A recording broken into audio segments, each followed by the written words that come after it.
For me, when I think about an art school, I had one art instructor who was full-time. Here, we have multiple instructors who are working in various media.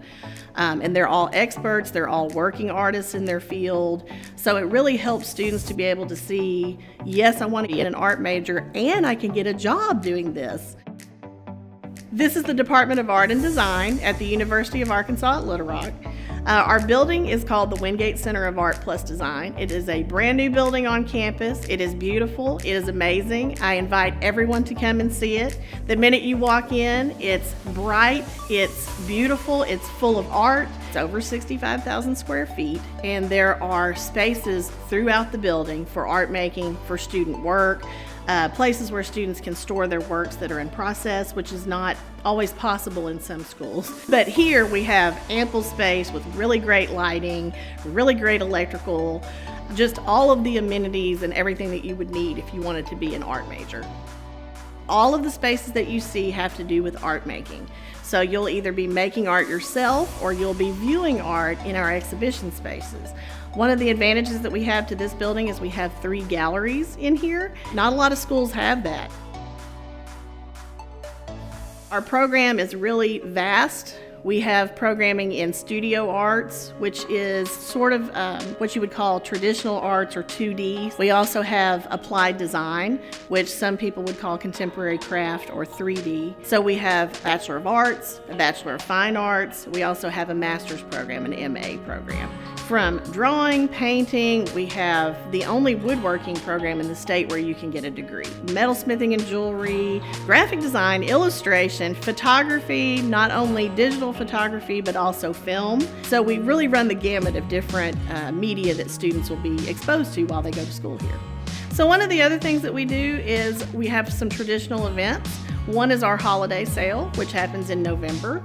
And that gives an opportunity for students and faculty to sell their work.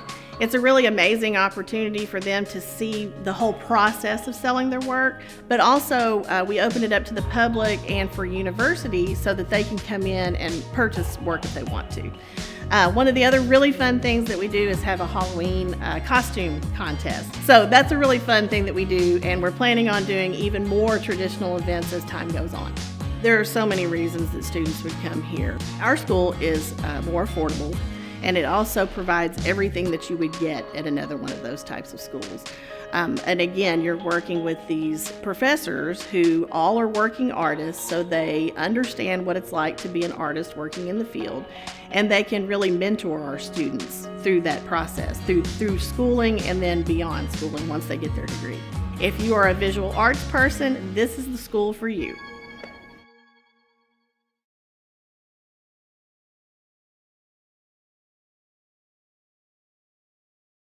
UA Little Rock Department of Art and Design, and we welcome you to artSPARK 2.0. I am Andrea Tompkins. I go by Andy. I am the Art Outreach Specialist for the Department of Art and Design. Some of my responsibilities include recruiting, retention, and also working with special programming within the Windgate Center of Art Plus Design.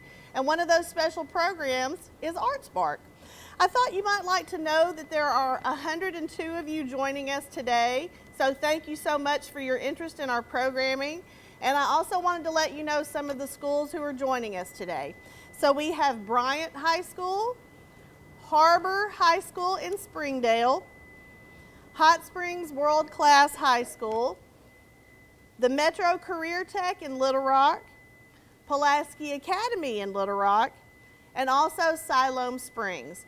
So you can see that there are representatives from schools all over Arkansas. So thank you so much. This is our second live format for artSPARK 2.0, so we welcome you. Today's schedule is going to focus on professional artist demonstrations, or what we call demos. This time we're going to be focusing on applied design. Some people call applied design contemporary craft, and you might recognize it as 3D arts. So we are in the applied design wing today. You're going to be meeting with our ceramics instructor, Kensuke Yamada, our woodworking professor, Peter Scheidt, and also our jewelry artist in residence, Ben Dory. At the end of the day, you'll be meeting with Lauren, who is a UA Little Rock Office of Admissions representative. She'll talk to you a little bit about the university, how to set up a tour, how to apply for admissions, and some other things like that. There's some general information that I wanted to go over with you before we get started. This session, of course, is being recorded. And then we want the sessions to be as interactive as possible. So we want you all to be able to submit questions for our instructors during the day. Mics will be turned off, and either your instructor or your teacher or you will need to type your questions into the chat line. We have facilitators who are on site who will help facilitate those questions. And we encourage you not to be shy. That's the whole reason that we're here today, so that you can ask these professionals the questions that you might have about the demos that they're doing. So, without further ado, I'm going to turn this over to Kensuke Yamada. My area is very simple because it's pretty much clay and hands, right? That's the kind of beauty of ceramics. After 1,000 years, we still use hands to make something. In a way, you can say that the art itself is pretty much, it's a language, you know, so you add your vocabulary, which is a material, right? So, and every material has strengths and weakness. So what we can do is that something that ceramic can't do, but what ceramics can do is something that other material can't do. So basically you learn all a little bit of this and that and that, and once you become advanced students, hopefully they can add those vocabulary together to find their way to express their ideas. I'm telling students you can do this, right? Or their parents, right? This can be your career. And whatever if I'm not showing anything, right? So I definitely feel that certain level of the responsibility on that. Hi everyone, this is Kensuke Yamada. I teach ceramics here at UA Little Rock. Let's see. So what's going on over here is called Raku Kiln. I don't know you guys have one in your school, but it's a very primitive firing from Japan for mostly a tea ceremony. So we do have a Raku Kiln or pit fire kiln, which comes handy for if you are studying art education. And we do have a gas kiln and electric kiln. And if you choose to be a ceramic major or art education major, you are welcome to learn how to fire kiln, how to mix clay, glaze, and how to mix clay as well. So today I'd like to, let's see. So what you guys, I don't know every program has a ceramics at your school, but if you say ceramics, maybe the cups and bowl is something that you imagine, and which is good, because I don't know what you guys are eating out of it, but cups and bowls, plates, it's very important. So we make those in a class. We do have a wheel to throw pots, and people realize that it's a very challenging. At the same time, it's a really interesting as well. Also, ceramics has a long history of sculptural form as well. So this is my work, my personal work here. I don't know, you can see, can you drop down the camera down there too? You can see my work over here slightly. So I do make a figurative sculpture for my personal work too. So either you want to make sculptural work or functional pottery, you are welcome. And then, so I'll show you some of the stuff I do here for my personal work. This is obviously, or hopefully you see this as a head. And if you have any question, go ahead and type it up on the chat section. So my assistant Sam over here can monitor that, so I can respond to your question. So I do a technique called coil building.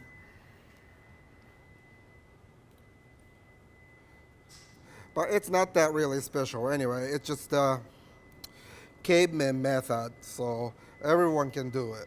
But at the same time, clay is such a natural organic material, so you kind of have to work with it to understand when is a good time to build, and then when is the time you have to stop and dry. So it takes a lot of patience to create a ceramic piece. So this piece is about probably like a 20 inches in scale. But we do have a really large kiln, which is you can fit 50-inch tall pieces. So if you're planning to make something large, we do have a kiln for it as well.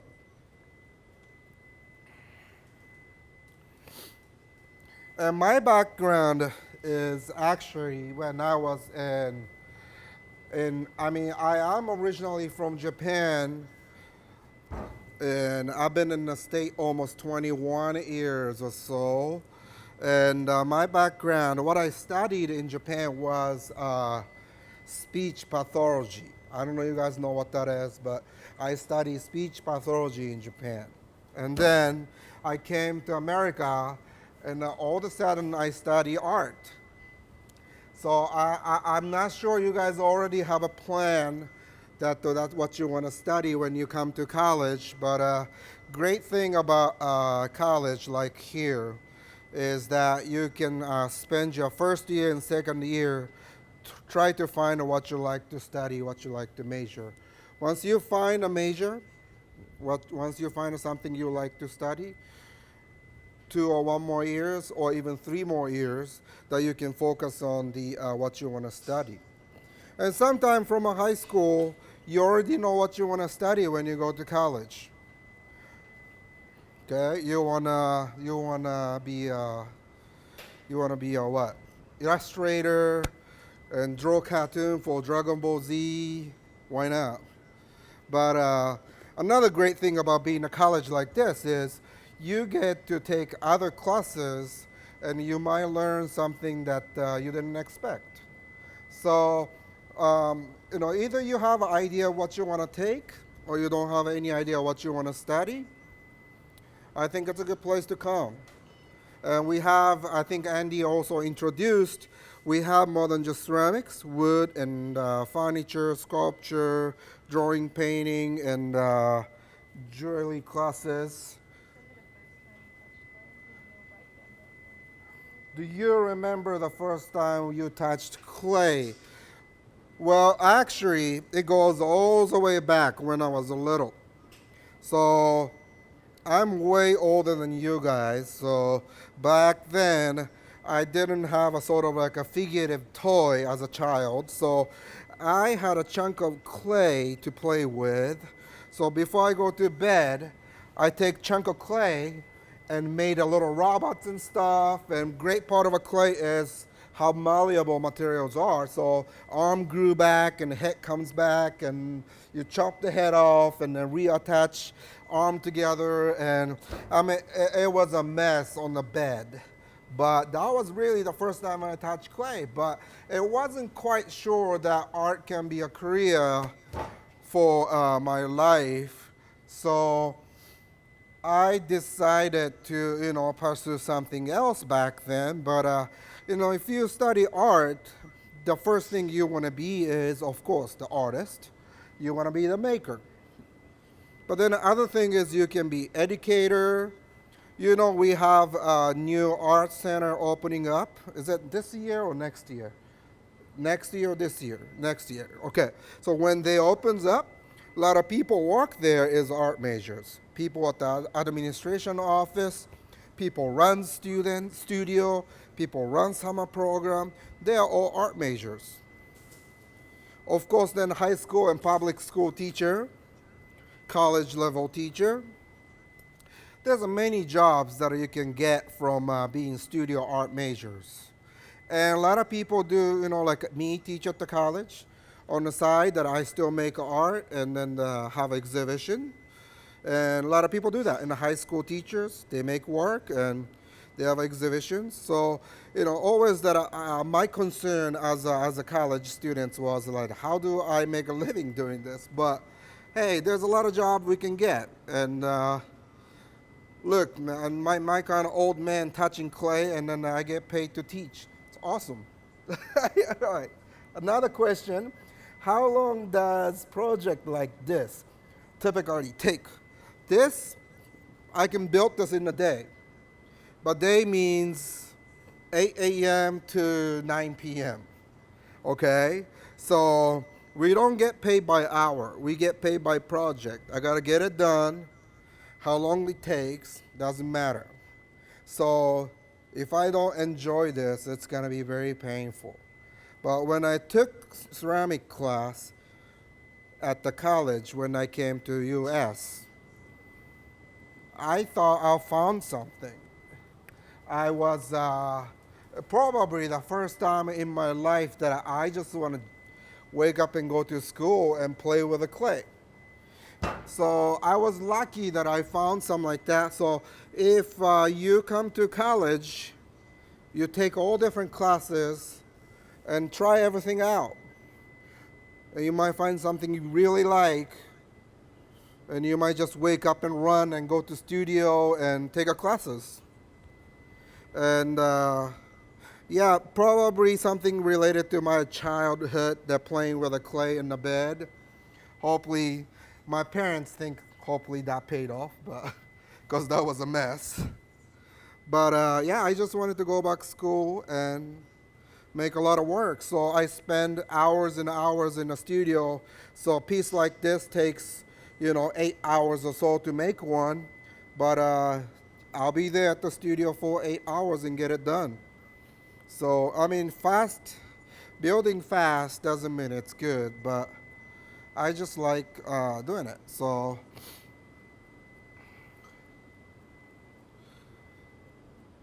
and ceramic people are known for pretty good at the failing, because, well, failing is not a very good word, but this kind of piece takes some time to build.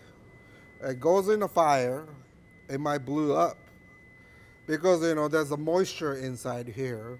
So when you put them on the heat, they might blow up. Or the way I build, this structure might not be good. So this piece might collapse on the ground. Many, many, many times. Still happens. When I go home like this, next day I come back, I see my piece on the ground. It happens. But ceramic people are pretty good at dealing with a failing. When I was in graduate school, I made graduate school means you build for studio art, you go to Master of Fine Arts. So in the graduate school, I made a piece like a 12 feet tall figure. So I mix about 1,000 to 2,000 pounds of clay a week and made the pieces. But then often, I don't know how to build that big. So often piece ends up on the ground. Come to school and all the pieces on the ground. And, ceramic people are pretty good at like shut down the brain and forget about it. Move on and make another one. So it's a pretty typical thing in ceramics and maybe art in general. We fail. And we are very good at the problem-solving skill. We have a very good problem-solving skill.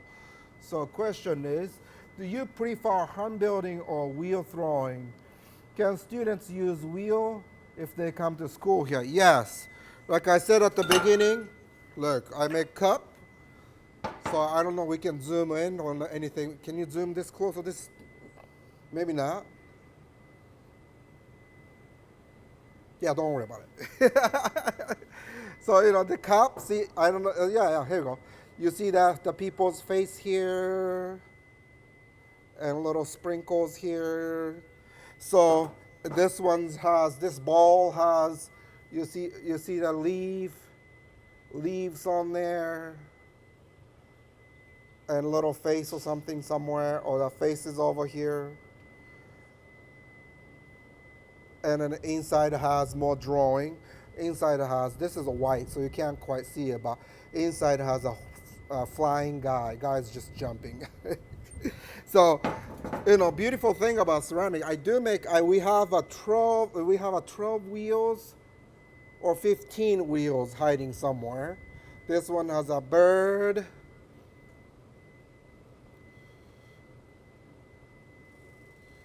And this one has a little head on the side.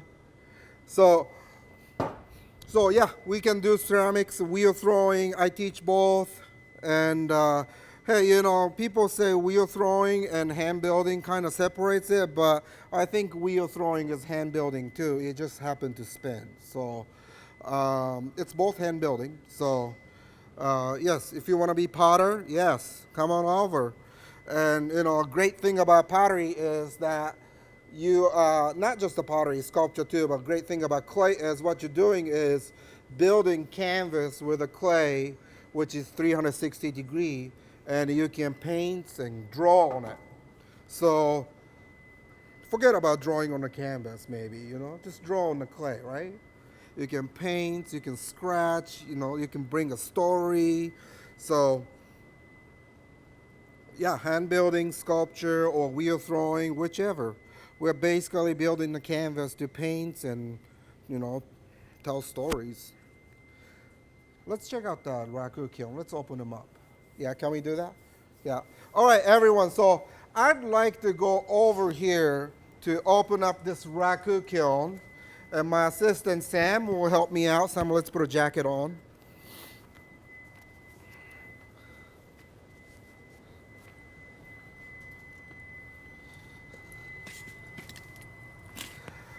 So again, this is a primitive firing from Japan. Mostly they fire tea bowl for tea ceremony.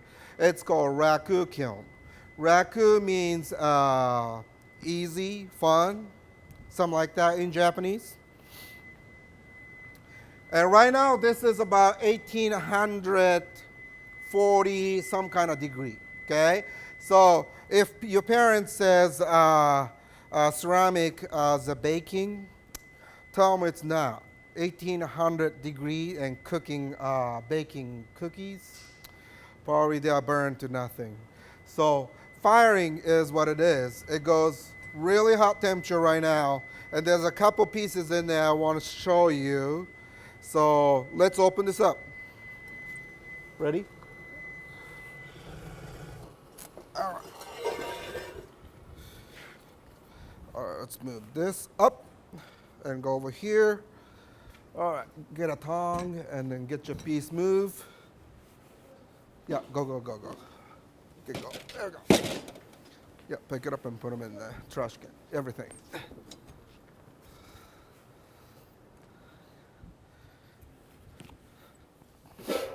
One more. Yep, looks good.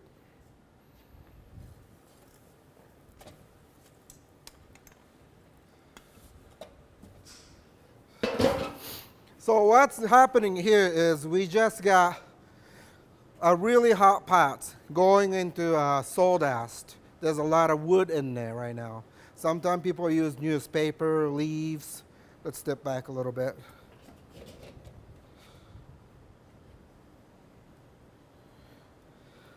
You see that flame came out? So they're getting choked.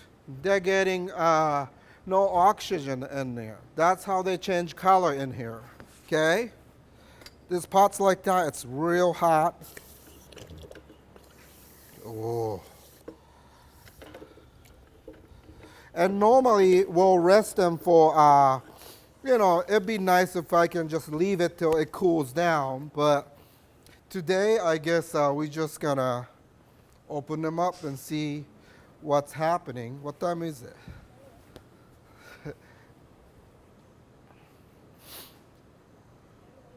Huh? 8. Okay. All right. So I guess this weekend we got enough time to leave this in here for a while. So let the pots to cool down, and this process of changing color is happening in here right now. So let's go back to our hand building parts over here.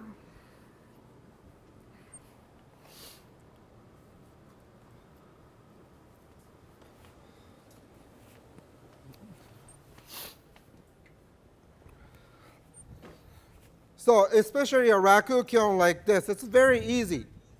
Trash can and a couple stuff to resist the fire, and you're just gonna have to get a burner. That burner is a forced air burner, probably cost you about $1,000. But it's still cheaper than buying an actual kiln.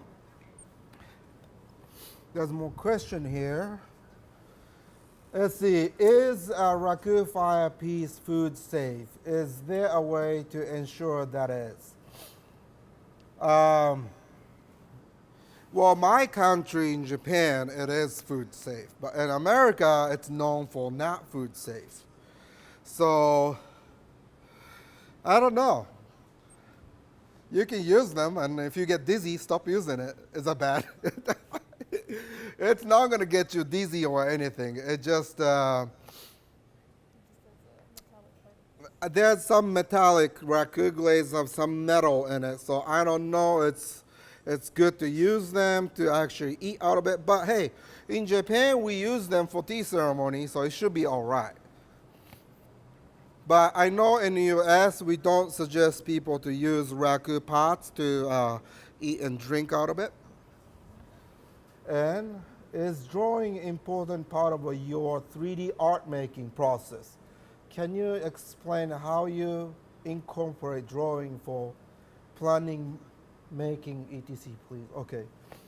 Yes, drawing is not an important part. It's a fun part of ceramics. Again, we're building a three-dimensional canvas.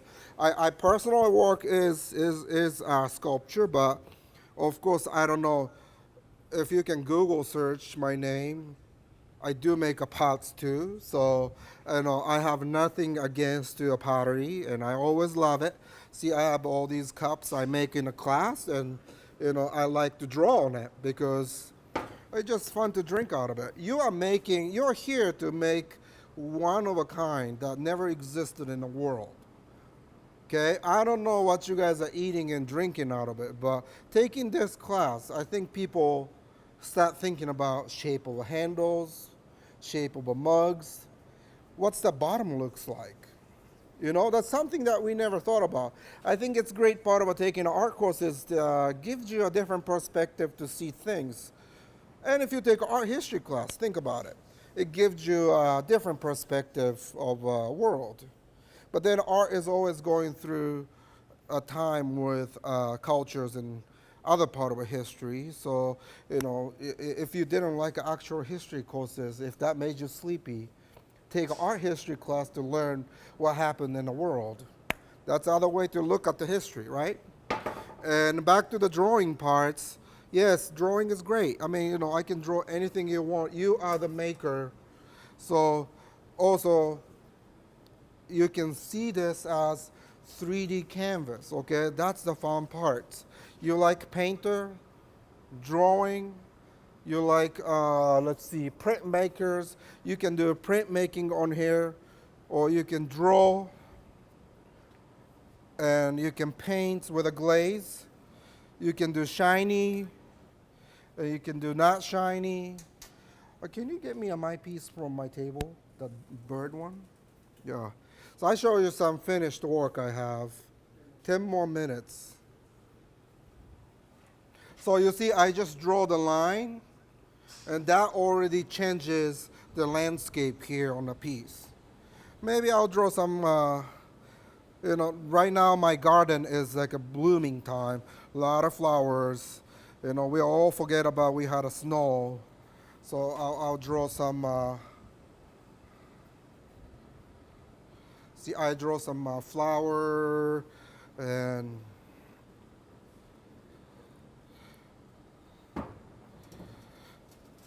so it's same like a drawing and painting measures, right? Like where you're gonna draw what, the composition. You're gonna study that in college, but you see that some of the finished piece I have over here. You see lots of shiny parts, a lot of dry parts. You see X and all, kiss and hugs. You got some melted glaze on top.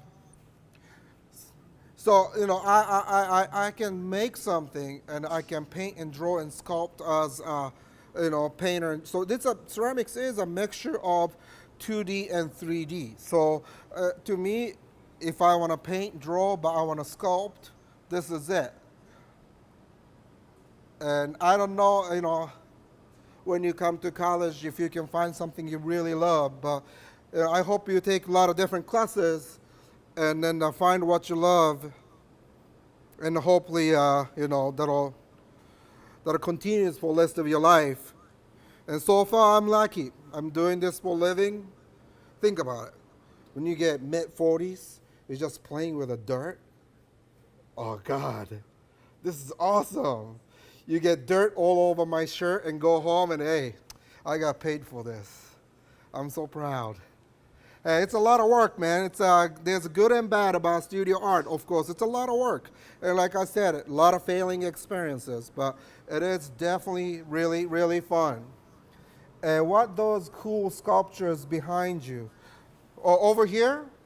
Those sculpture over here was displayed at the Hendrix College last month. So I think we have only 5 more minutes, so let's check out the piece over here. Yeah, pick it up from in here. Go ahead and dunk it in the water. Yeah, make sure camera see that. Yeah, go ahead.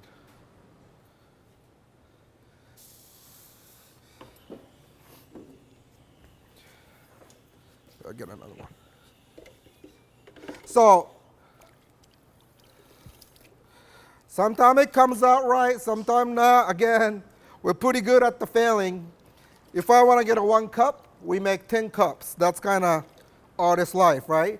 But you see, go ahead and put another one in there. You see some metallic color going on. In what, 20 minutes? That's why it's called Raku, easy and fun.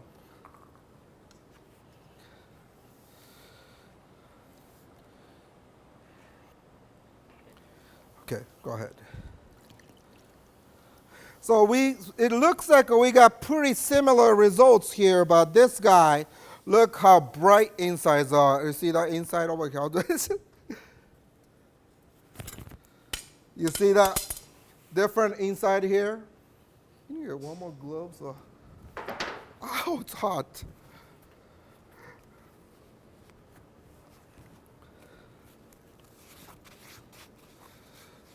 So we just pull off from an 1800 degree. And here it is, a little greenish color you get. A little bumpy texture on the outside. And she have a drawing inside too. And one eye glazed became very metallic. And because we put them on the trash can with all leaves and stuff, the parts didn't have a glaze, became black. And you see a lot of leaves. I put them on here. Leaves, leaves, and little face. Leaves, leaves, and little face. Yeah. And then always surprised after I did this many, many, many years. Still, I don't know what's going to happen.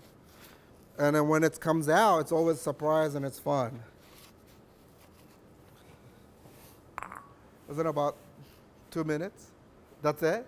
All right, everyone. Thanks for joining me today. If you have a chance to come here and take ceramics, let's have fun.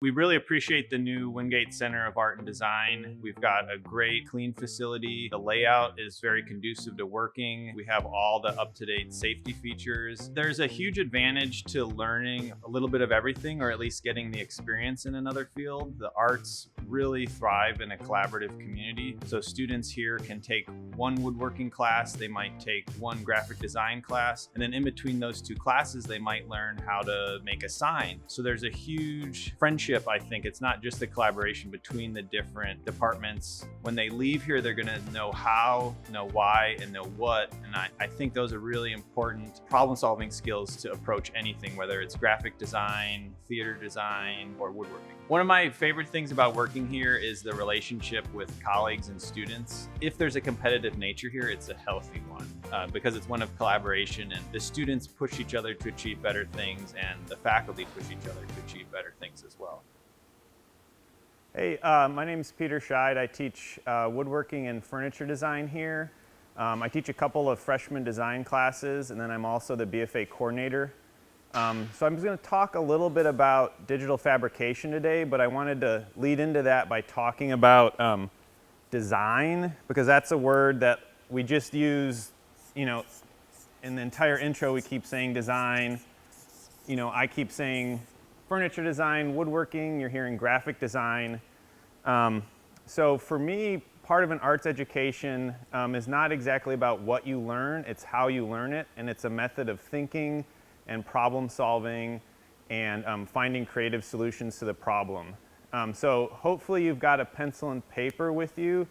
I'm going to give you a minute to like pull that out because we're going to kind of all work through an exercise together in a couple minutes.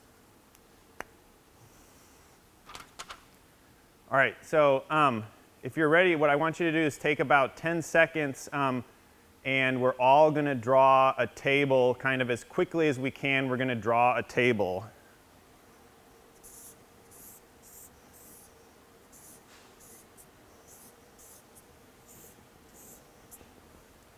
All right, so what I want you to do is, like, if you're in a room with somebody, look around the room and how many of you drew a table that looks like this, right?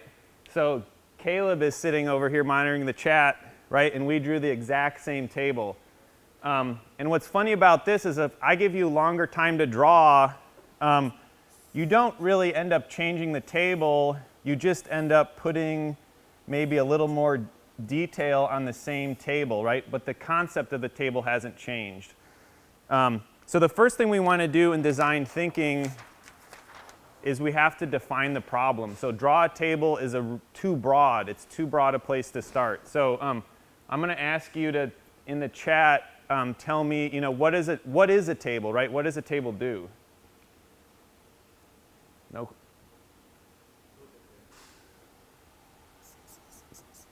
So this is easy. There's no kind of right or wrong. Think about all the different tables you've used. Put stuff on it, right? What else? Why do you put stuff on the table, right? Because you're not putting it on the floor, so it needs to elevate. What else do you do at a table? Eat, good. So eating, we can break that down further, right? So it has to hold the plates. You know, we might actually have to put a chair next to it. So right now we're kind of starting to describe a dining table, but what other kinds of tables are there maybe? Like congregation. Yeah, congregating. Right, so that table is going to be bigger. Coffee table. Good, okay, now we're on a roll. So think about a coffee table, right? If a coffee table is in front of your couch and it was as tall as a dining table is, you couldn't watch the TV, right? Or you couldn't put your feet on it. Board games. Okay, good.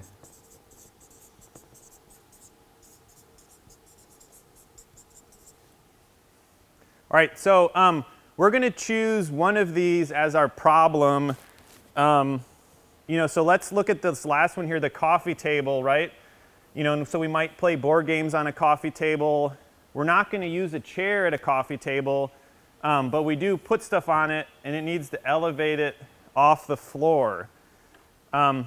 So now we've started to like kind of define a problem that's a little more specific. So the next thing we want to do is called ideate. So in this stage of the design process, we're not judging anything. The goal is to kind of hit a flow between pen and paper. And we want to get as many ideas as possible onto the page. So what we're going to do now is we're just going to keep our pen or pencil moving, and I'm going to draw as many different kind of shapes for a tabletop for my coffee table as I could imagine. So, you know, I might start with the square, which we all drew, and then, you know, maybe I'm going to, you know, so I'm going to go to a rectangle and then a circle, you know, so just follow along, and I'm going to fill this page up with as many different shapes as I can imagine.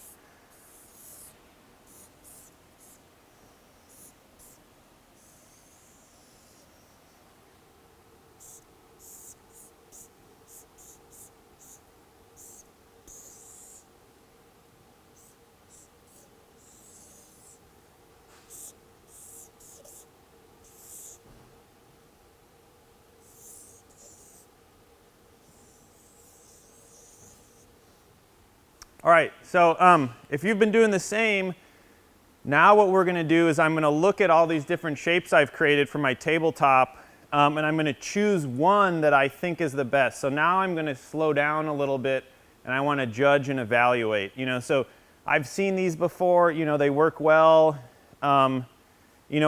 This shape I kind of drew twice for some reason.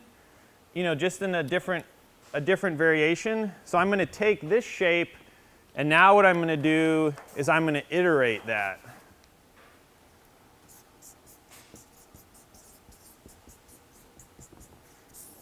So again, now I'm in a little bit of a low gear. I've slowed down. I'm going to draw that shape, and I'm going to draw that shape over and over, but I'm going to make very, very small changes, and I'm going to try and refine and hone that shape into what my kind of final tabletop is going to look like. So at this stage, I'm starting to think about proportions.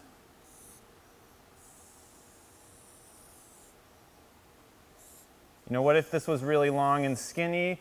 See, it's still the same shape, but I've really stretched those proportions out.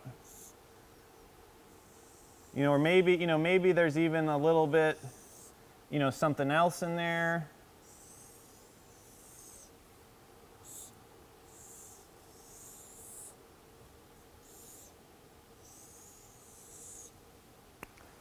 So now that I've kind of iterated, now I'm going to take the shape that I think is going to work the best for my coffee table. I have a longer couch, so I think it's actually going to be one of these kind of longer shapes because it's going to fit my couch. So now I might start working on my final design. So I'm going to start drawing a little bit more refined design sketch.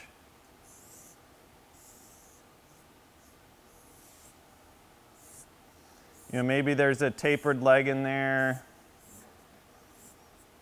Or maybe even instead of a leg at this end, I might have kind of like a plinth style leg.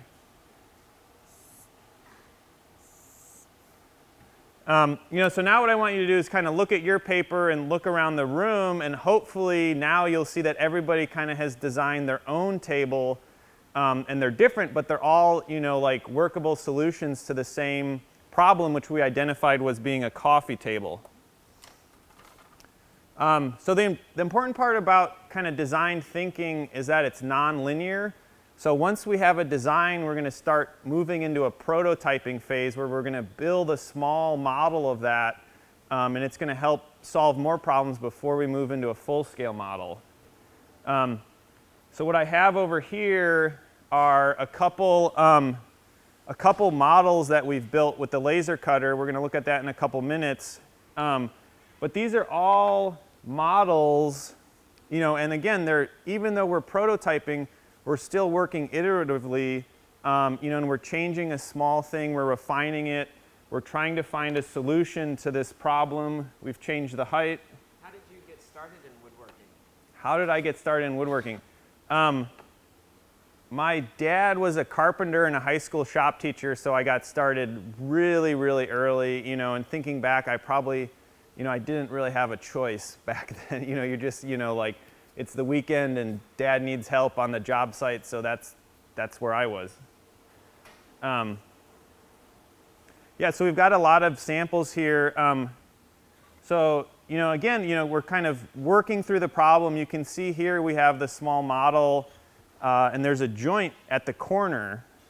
So before we build the big stool, we're going to work through just that joint using the machines and the technology to make sure this is going to be successful.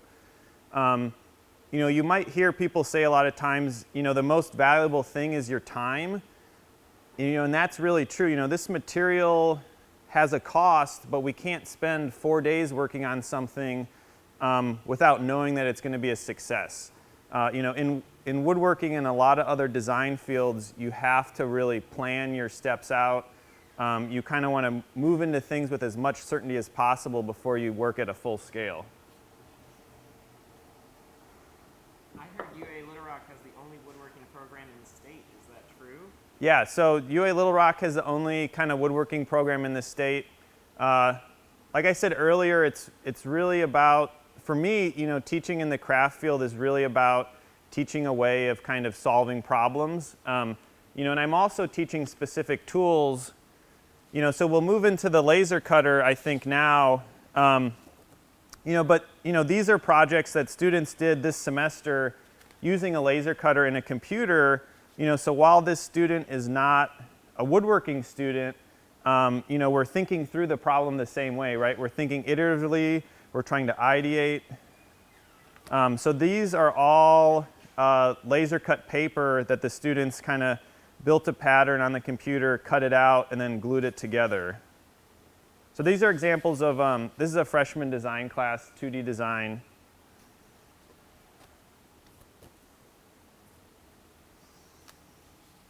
All right, so we're gonna move over here into the laser. I want to show a couple. We'll kind of walk over the laser and show a couple things. So this is a laser cutter right here, and we've got, so back here we have a laser tube, which is gonna, all those electrons kind of get excited. They're bouncing around.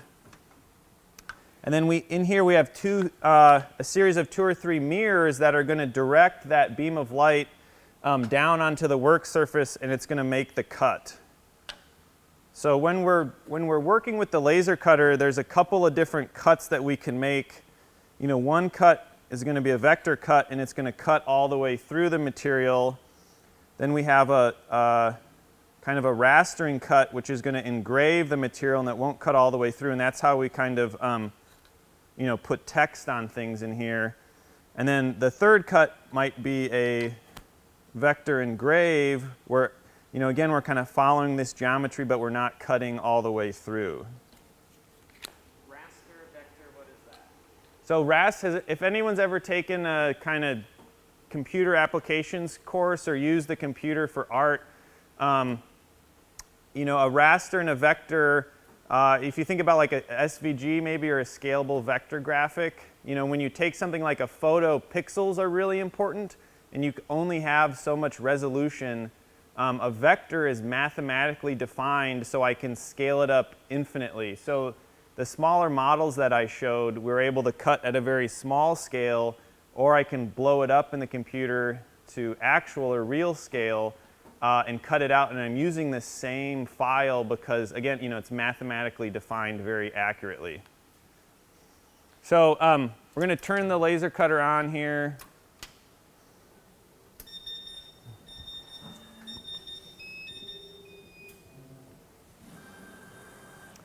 So here we have a gantry, and it's going to move this laser cutter head.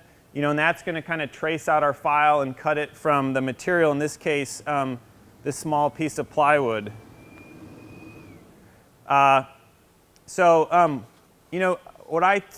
students hear me say this all the time. A computer isn't smart. It's only as smart as the operator, right? So we have to make sure we tell the machine exactly how to cut. We have to tell it how fast to move, how much power to use when it's making the cut. So one thing we have to do is kind of locate that material very precisely away from the lens of the laser cutter, just like if we were kind of taking a picture, right? We have to be a certain distance from the lens to make sure the image is in focus.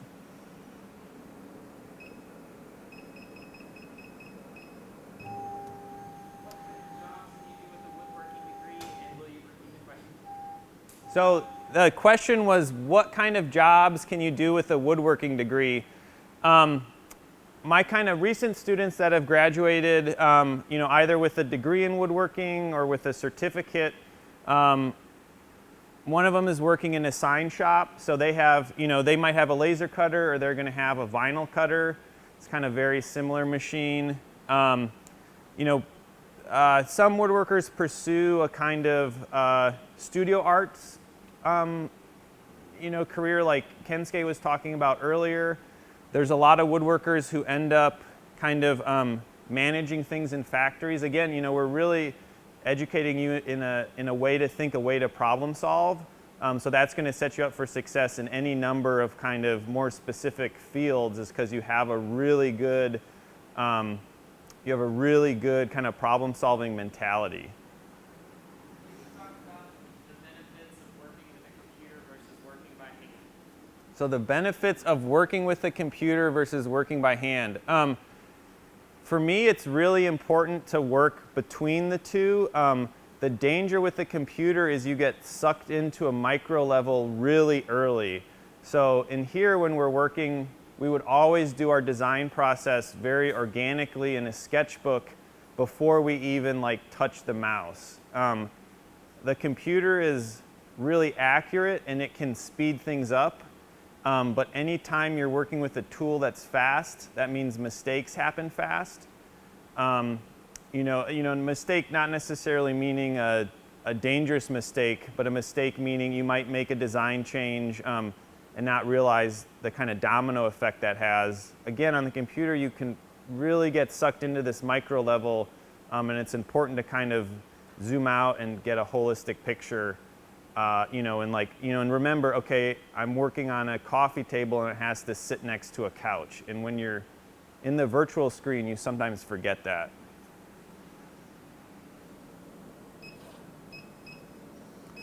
All right, so we're going to cut out a file that we already have of a stool.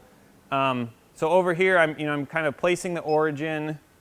I'm going to close the laser cutter. I'll turn the fan on. It gets a little loud. And then we just hit go over here, and we'll start, so we're cutting that out. This file is going to take about 3 minutes to cut, so if you've got other questions that are unanswered right now. No? All right, so I'm going to walk back over here. I've got a couple other projects to show you that freshmen have made this year.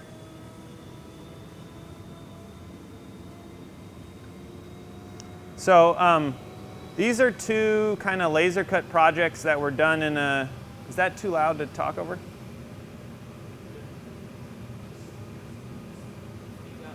Okay. So these are two kind of like vessels that were made in our foundation level design class, our 3D design. So here we've got a little bowl. So this was entirely designed on the computer and cut on the laser cutter. And then the other project they do is a lamp. So again, a kind of a similar form with a light bulb in it. So kind of a fun functional project.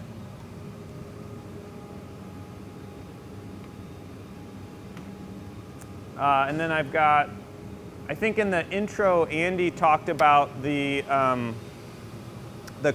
holiday kind of craft sale. So these were ornaments that some woodworking students designed and sold as a fundraiser. Again, kind of working with the digital technology we have here. And then we've got one that's the kind of building logo that you've probably seen around. No more questions?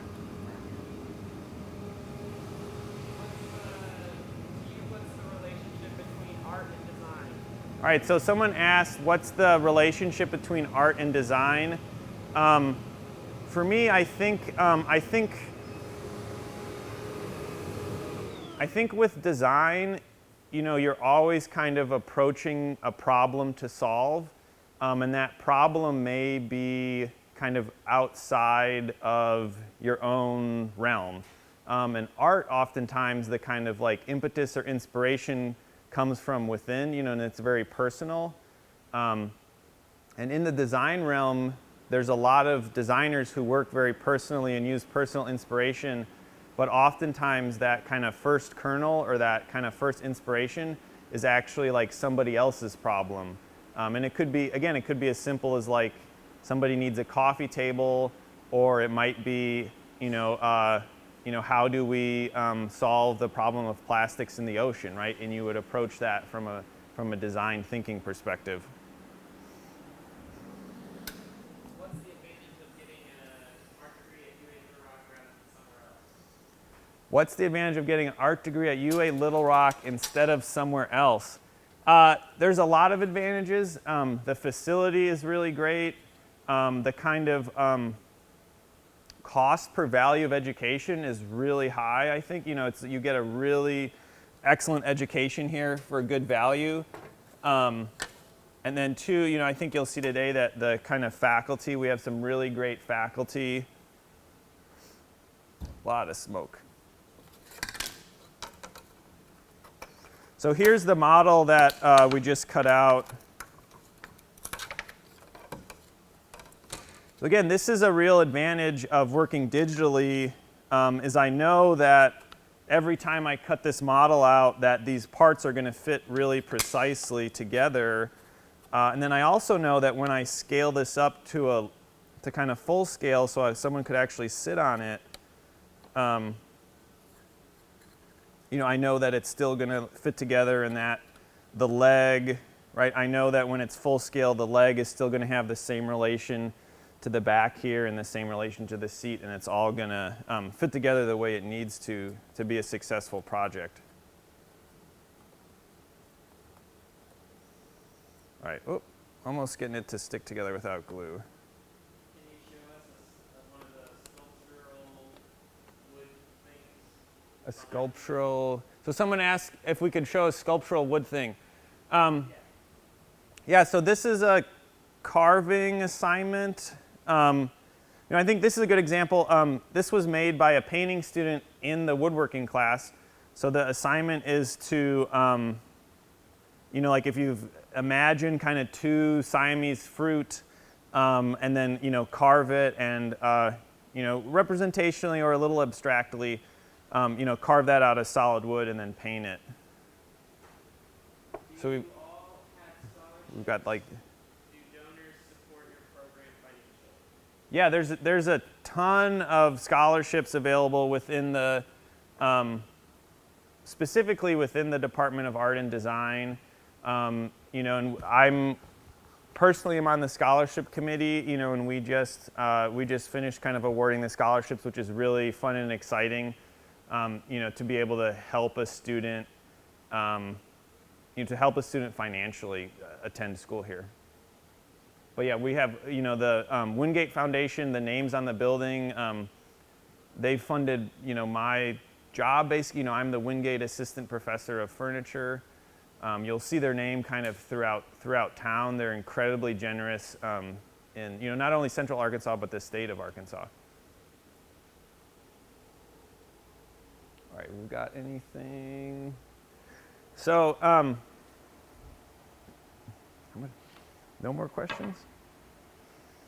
So I mean, I've just got some other projects here I can show you. So again, you know, this is an example of a project a student made in the Intro to Furniture class. You know, no previous woodworking experience, so they, you know, drew the shape of Baby Yoda on the computer, and then we used the CNC, which is kind of a larger tool than the laser cutter, to cut this out of solid wood. After she kind of, you know, glued it up and machined the wood and sanded it. I don't know if you guys can see, I can hold them up. You can see these? You can see the So this is a project that a group of students did a couple years ago.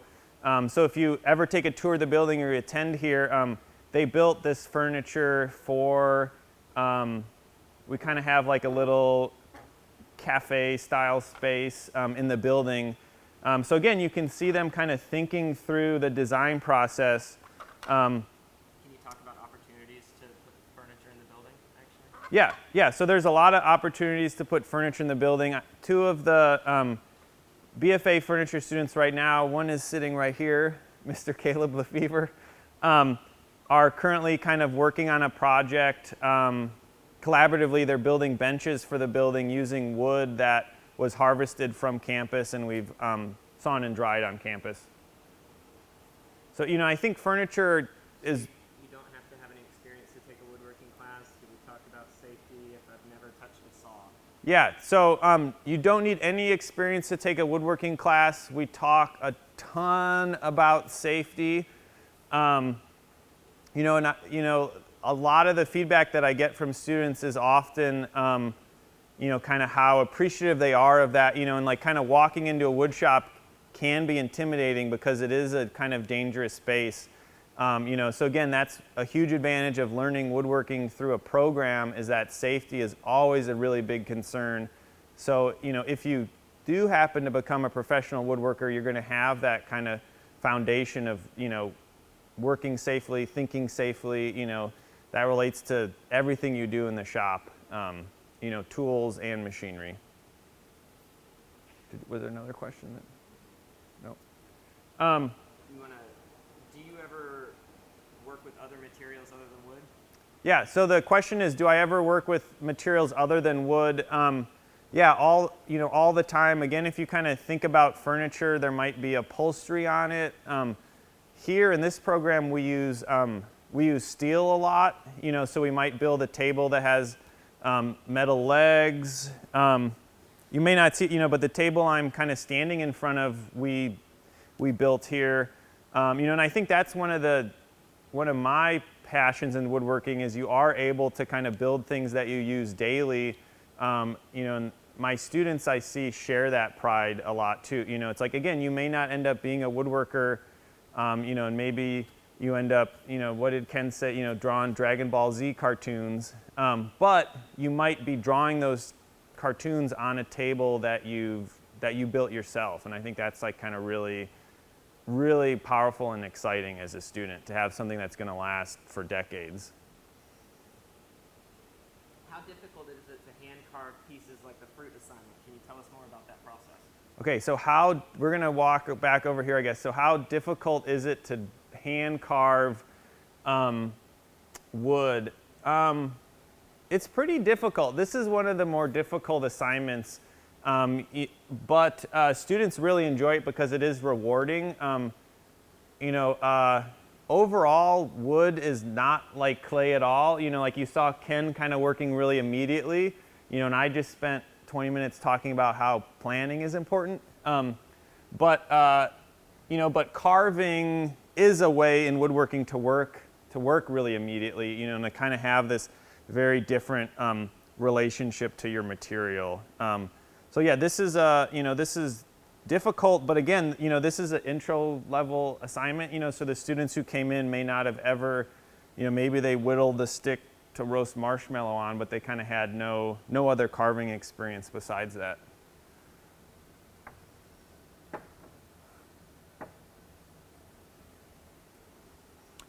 So these up here on the shelf are also laser cut, so it's a very, very thin layer of wood or veneer that's been kind of cut, and then a marquetry panel.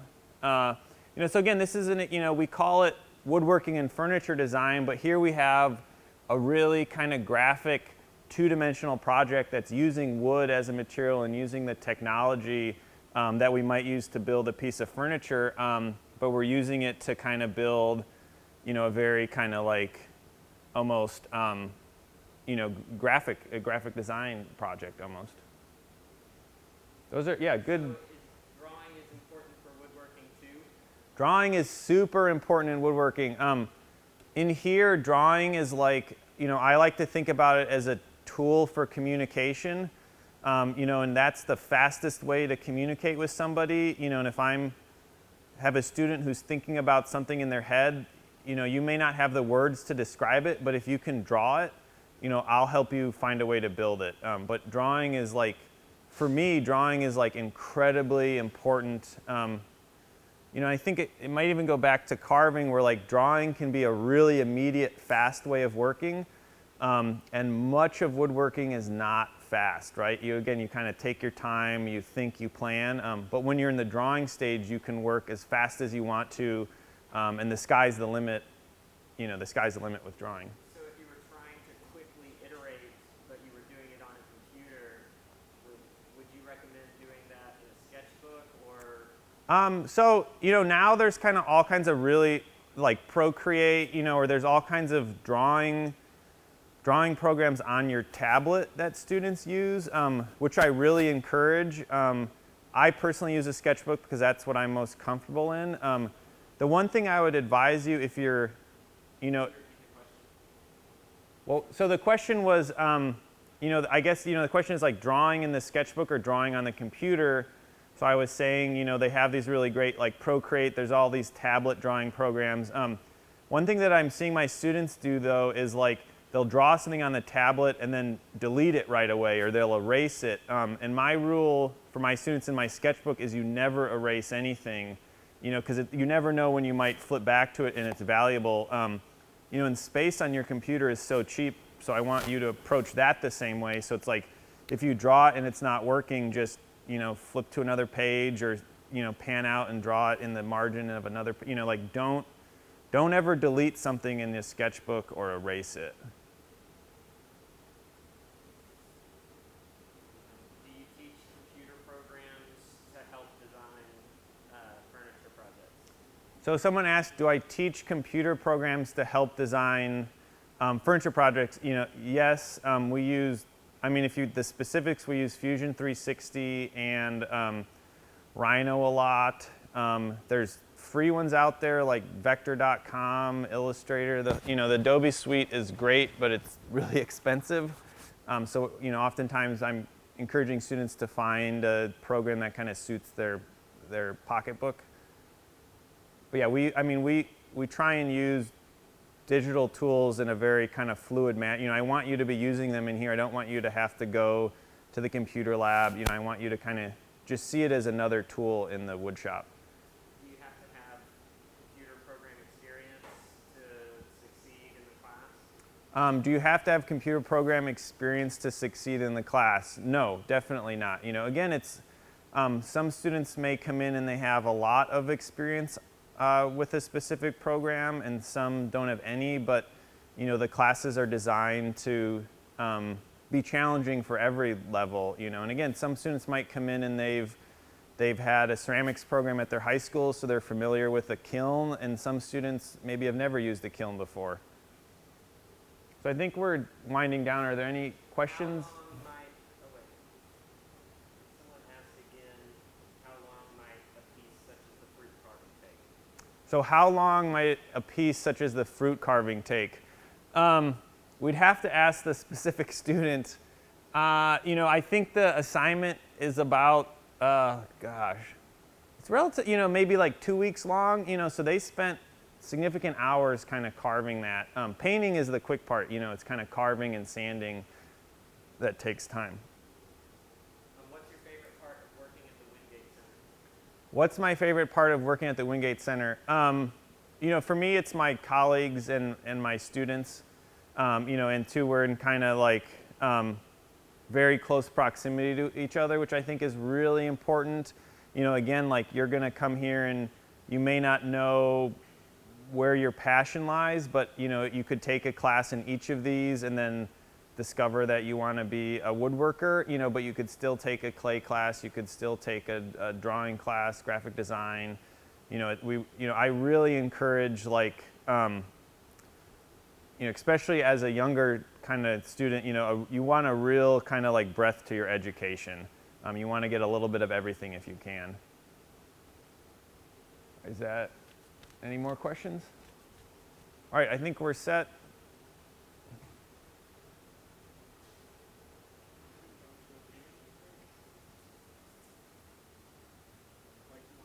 Oh.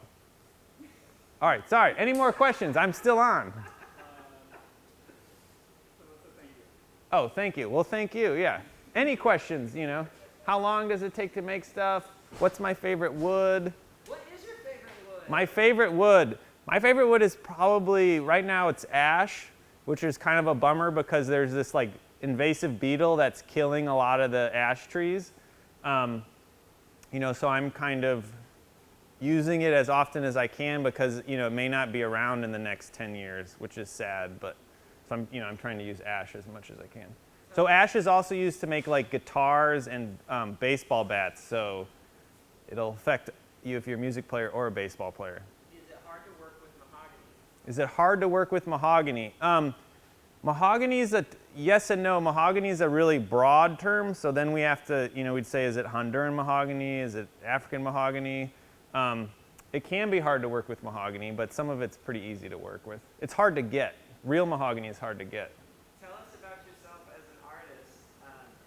What inspires you as an artist?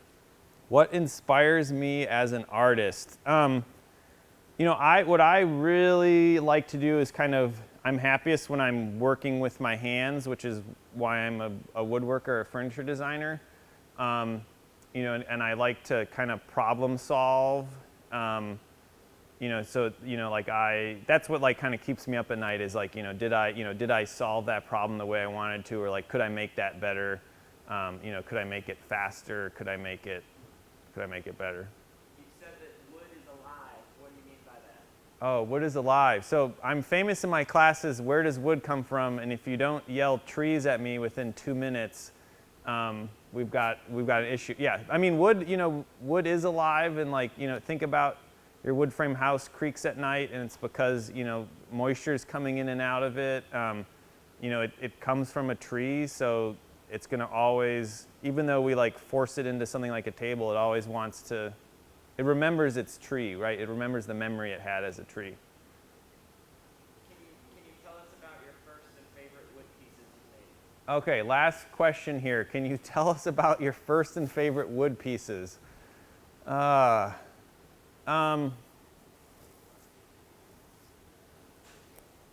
There's like a chair that I painted when I was like 6 that my parents still have. So I think that, and what's funny is it's this like blue color that I use in a lot of my work.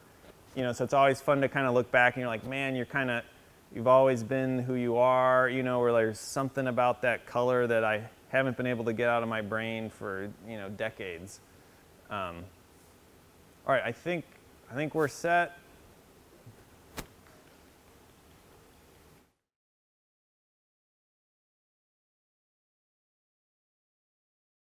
The greatest thing about our program is that every student is an individual, but we're also part of a greater group, and we foster and mentor that individual, and we also foster and mentor that individual in the context of a larger group of students, and there's a sense of community in that way. We teach all of the relevant programs, we teach all of the relevant skills that employers are looking for, and then those employers are in the community, they know about us, they're supportive of us, they contact us, and we have a really good track record for getting people hooked up with internships and jobs in the area and beyond. Is a lot of the students over the years have gone out and worked, and then they moved on, and they'll contact me and say, hey, I was at this place, I've been there for 8 years, I just had a baby, I'm leaving, we need 2 students to take it up, because evidently the student was amazing. This happened last year. This student was very amazing at her job, and she was moving and having a child, and she said, we need 2 people. And I'm like, 2 people to cover your work? And I said, yeah. So a lot of the community and everything comes from a lot of the students being out there and sort of reconnecting with us and letting us know that we have this opportunity for, to bring them on, because they know what kind of program we have and they've kept up with it. In the field, I've developed this sort of workflow of how to get a project, how to maintain it, how to communicate, and how to finish it up, wrap it up, and and close it. And so I bring that particular element into the classroom, and sort of every project is approached how I would deal with a client project, how we are submitted a proposal on the client. We have all these things that we have to do until completion. And my focus in freelance is the process, is all the communication, everything we do from the beginning to the end, and I put that in the classroom together. I said, I'm not as highly concerned with that final project as them about how that relationship went and how we communicated, and the final project shows that we got along really great and we have a final piece. But one of the things I like to communicate with students is, you build these bridges, and every bridge you build is going to lead to another opportunity. That's why I've been able to be successful, I guess, in freelance, is because people trust me, and that word gets around. Someone contacts me and says, Joe contacted us and said, you did a website for him and it was a great experience, we'd like you to work with us. So the Fabrication Lab, otherwise known as the Fab Lab, we have a couple printers. We have a large format printer. We have a Zing laser cutter. We also have 2 Formlabs 3D printers, which are resin printers. They do really high resolution. And then we have 2 over here that are actually filament printers. And then we have another filament printer over the end that does very large volume pieces. And we use this space for 3D fabrication as well as print and package design to construct materials and so forth. And so we're all in here together, sort of using this as kind of saying, what are you doing over there? What are you doing over there? And that's another aspect that's really neat about this. So the biggest thing about this department is the breadth of disciplines and how the faculty all communicate, and the student's going to benefit from all that different feedback from all angles. And it's also a very industry relevant program. I mean, we teach everything a student needs to know to get out there and get a job and work and be happy and practice that craft when they graduate. I have about 20 years of experience in communications, marketing, publishing, working in from the comic book industry to book publishing with major book publishers, newspapers, magazines, promotional materials related to communication. That could be brochures, that could be billboards, whatever. All of that comes into the experience that I bring into the classroom. It's not uncommon for our illustration students to also be graphic design majors at the same time. And that's the first thing I like to talk to students about, is that versatility. Being a graphic designer that can also illustrate is a huge boost to your portfolio when you're looking for jobs. You may not necessarily be interested in motion graphics, but there may come a time when you're looking for a job where it's going to be in your best interest to understand some of that material. In terms of illustration has a very wide range. I like to say that illustration is just fine art, where we're working for a client that needs something and we help visualize that project. Concept art is probably the largest growing illustration career path. Film, television, gaming, all of those things need concept art. Book illustration, publishing children's books, editorial illustration, there's still job opportunities there. Comic books, we have a lot of students that are interested in sequential media. That's where part of my background is. We also have equipment that again helps us translate that traditional media into these digital platforms. We've got a Mac lab, we've got a PC lab, we've got Cintiqs that students can use so that they can practice those digital painting and digital drawing skills and really get a sense of what those tools are like without having to invest this huge amount of money that some of that equipment costs. We've also got some really good studio spaces for, again, those people that want to use that traditional media. Not everybody likes digital media, I get it. You're going to have to adapt to what is going on in society and culture, and things change. Technology changes, we have to adapt to that. And that's one thing that our university provides, a really good opportunity there to be versatile in your skill sets. One of the things that I really try to incorporate into the classes, in addition to the illustration, just the digital, the technical skills, are those soft skills, like the communication skills. And as an artist, a lot of times you think like, oh, I'm going to be working at this table, I'm just going to be drawing and this is going to be great, nobody's going to talk to me. But you have to communicate with the clients, understand what their needs are, what the project needs are, and being able to talk to clients via email and communicating clearly and with clarity. Nowadays, a lot of people are working more remotely. It's not uncommon for a freelance illustrator to be working from their home and sending that stuff to their clients, and everybody is expecting that content over email or expecting that content digitally. So in terms of digital art, and again, as that applies to illustration, you need to understand how to get that into those electronic formats for the clients, for the printers, so it can live on the web. How can we enhance the work that we're doing digitally in those formats? Having a well-rounded education is really important. There's always multiple ways to do something, and there might be a way that's a little more efficient, but there might be something very unique about this other way. And so, anybody can learn how to draw, but you need to learn how to think about what you're doing, about that creative process, about the world around you. Elements of our culture, of society, of just the world, you bring that into your art. That's something we all should be thinking about as artists, and you can get that here.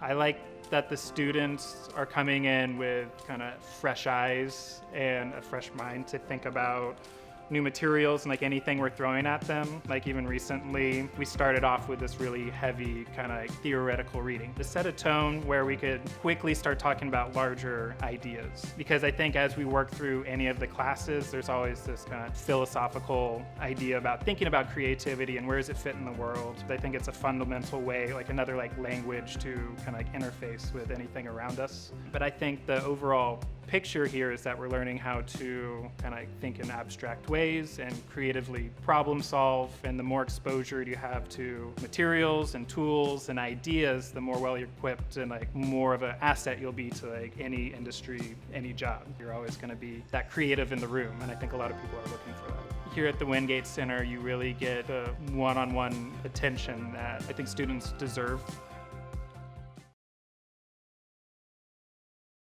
I hope you've enjoyed the other demos. My name is Ben Dory. I'm the artist in residence in metals and jewelry here at UA Little Rock. Today we're going to talk about casting, specifically lost wax casting. So we'll use a number of tools. We'll use this kind of oxyacetylene torch. We're going to prepare the casting here. This machine is a vacuum caster. So we'll pour the liquid metal over here. Before that, we'll pour a mold and we'll mix investment, which is like a high temperature plaster.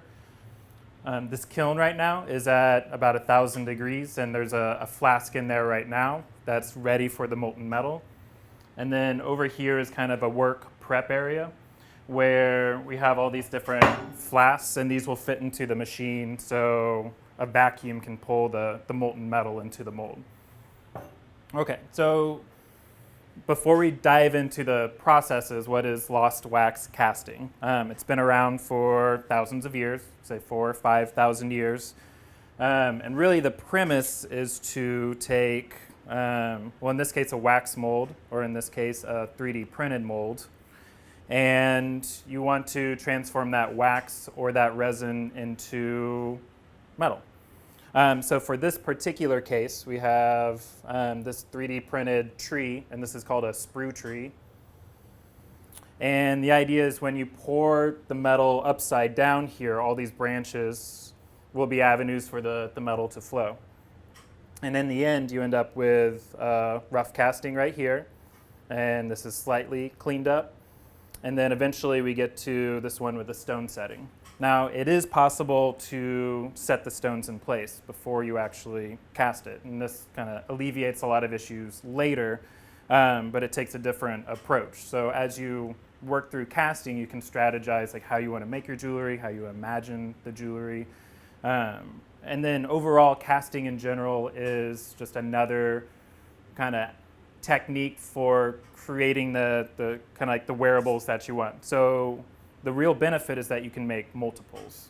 So in other metalsmithing classes, we start with wire and sheet metal, and you learn how to solder and braze and kind of fabricate the whole piece. But in this situation, we're 3D modeling and we're carving wax, and it's just a very kind of different way to go about the whole process. And there's a big difference between, say, like the studio artist and then the more kind of industrial artist. So like a lot of wedding rings in the world, like those would be mass produced and cast by the thousands. And then it's the unique part is what stones you choose, the story you put into it. But again, that idea of multiples really makes sense, especially on a large scale. Here's another project right here. So this is a 3D printed model as well. And this project was interesting because I asked everyone to design a monogram. So we carved it out of wax first, and then we 3D modeled it, and then comparing the handmade object versus the digitally created object, like one's very precise, but it's lacking that kind of like human element. So maybe like the human error in craft and in making, maybe that's the part that really speaks to us. And then this is our casting grain right here. And this is just shot, right? So all these come in like a lot of specific alloys. In this case, this one's called alpaca, and this is a blend of copper and zinc and nickel. So technically it's a brass. And we'll look at the temperatures back here once we start warming it up. And then when we pour the actual molds, we have these two types of flasks. So since the machine that we're using is a vacuum casting machine, you can use this flask, and all these holes right here allows the vacuum to pull the metal through, this like porous investment or the plaster. Or on the other hand, you have a solid flask right here. And this one can go into a centrifugal casting machine. So this is where you would wind it up and the force would throw the metal into the back of it, but it also works with the vacuum casting system. So this one on the right is what we're going to use today. All right, so how do you prepare everything? So after you carve the wax or you have your 3D model, you make what's called the sprue tree right here, right? So again, you have all these avenues, and when you actually pour the metal, it's going to be upside down, and all the metal's kind of flowing through. but then there's a little bit of math. It's not too crazy, but you have to figure out how much metal will replace the wax. So to do that, you find out what alloy you have right here, and we use something called specific gravity. And specific gravity is just the kind of the relative difference in density between two materials. So usually the kind of like normal or the base material is going to be water, and then that would be 1. So conveniently, wax also has a specific gravity of 1, or it's the same as water. So when we look at alpaca and we see that the specific gravity is 8.4, it means it's 8.4 more times as dense as water or wax. So all you have to do is multiply, like you'll find the mass of this wax, and I think this one was around 2 grams, and you would multiply it by the specific gravity, and then you add a little bit more just for insurance. So all that's been calculated, and then over here, everything's kind of set up, and this is the amount of casting grain we'll need, so not too much. And we're going to melt it in the crucible right here. All right, so everything's prepared and in the kiln, and before that, we need to actually prepare the mold. So over here on the right, I'm going to mix some investment for you.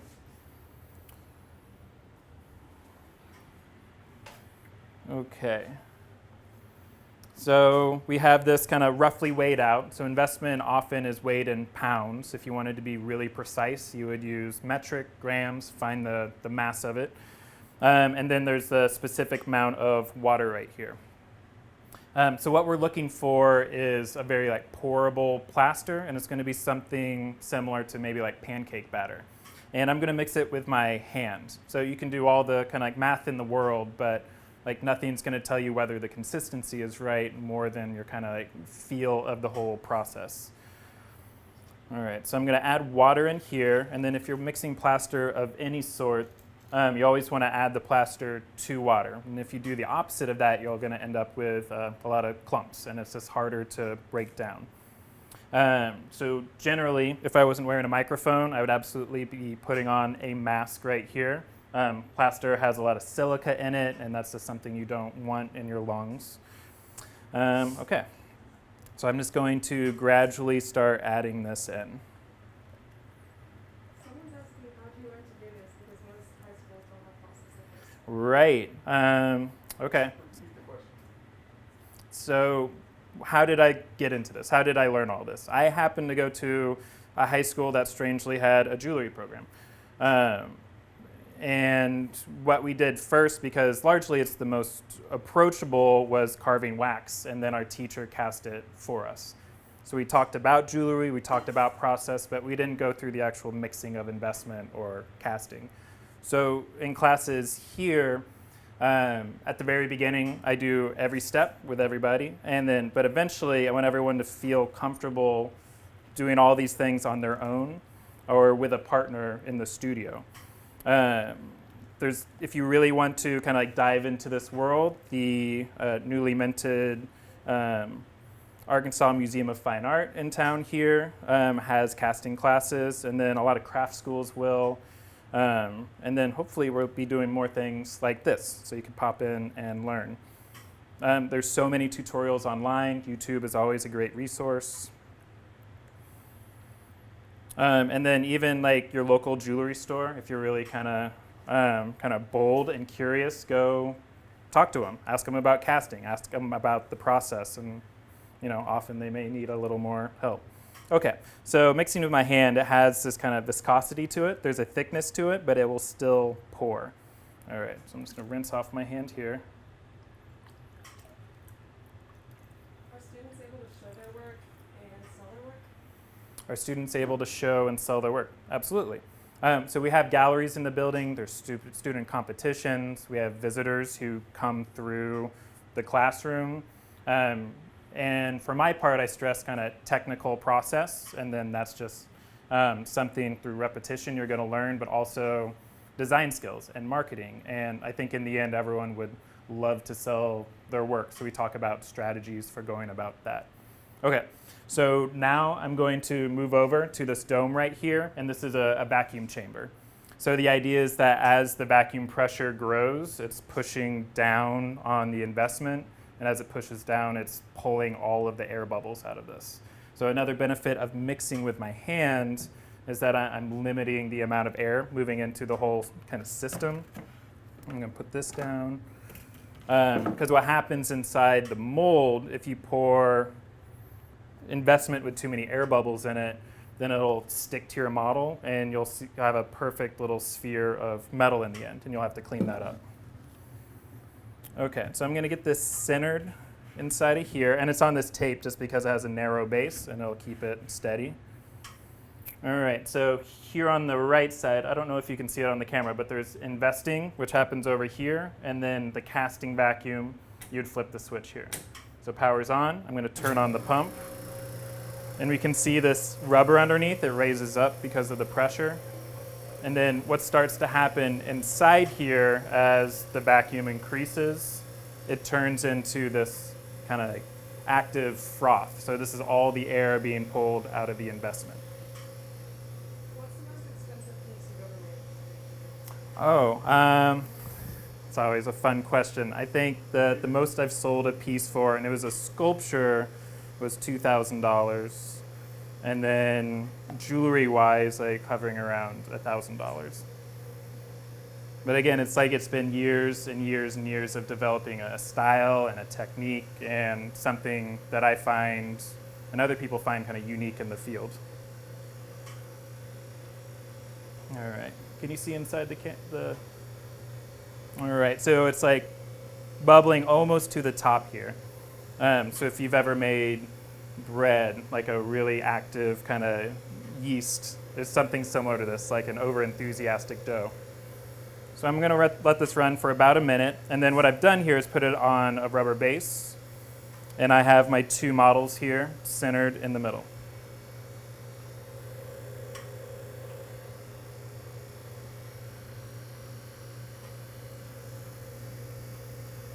So that's a great question about pricing and markets, though. I mean, on some part, you have to feel really comfortable with your product and your price points. On the other side, like knowing like who would want your work, right? So your kind of your audience, your target market, and then that's going to drastically affect your prices. So I have anything from a production line, which is a lower price, to custom and commission pieces. All right, so I'm going to pour this down, and I'm not going to pour it on top of the models here, but down the side.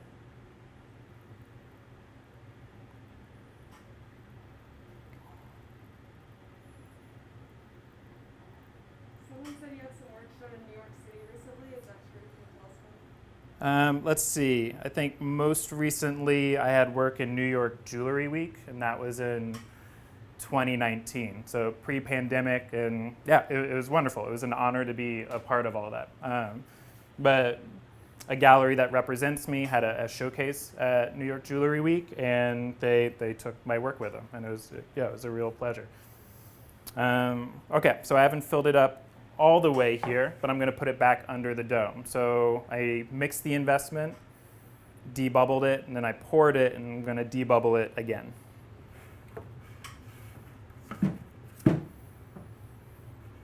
And jewelry is just wonderfully portable too. So to send work to New York or across the country, it's not that big of a deal to pack it up. And then sometimes you start to build a relationship with galleries, collectors, anyone really interested in your work. And once you have that rapport and that relationship, you could send them work to try it on, to size it, to see if they like the color of the stones or the weight or the feel of it.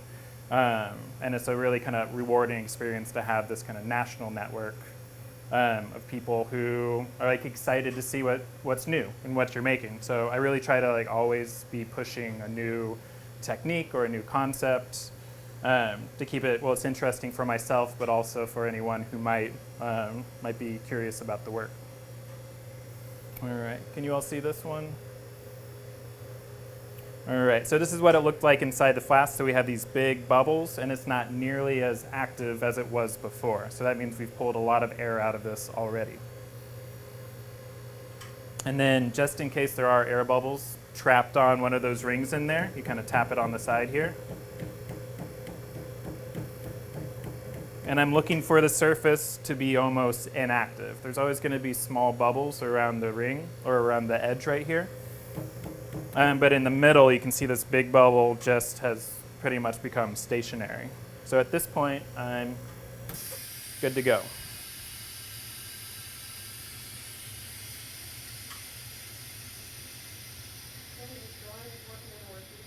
Absolutely.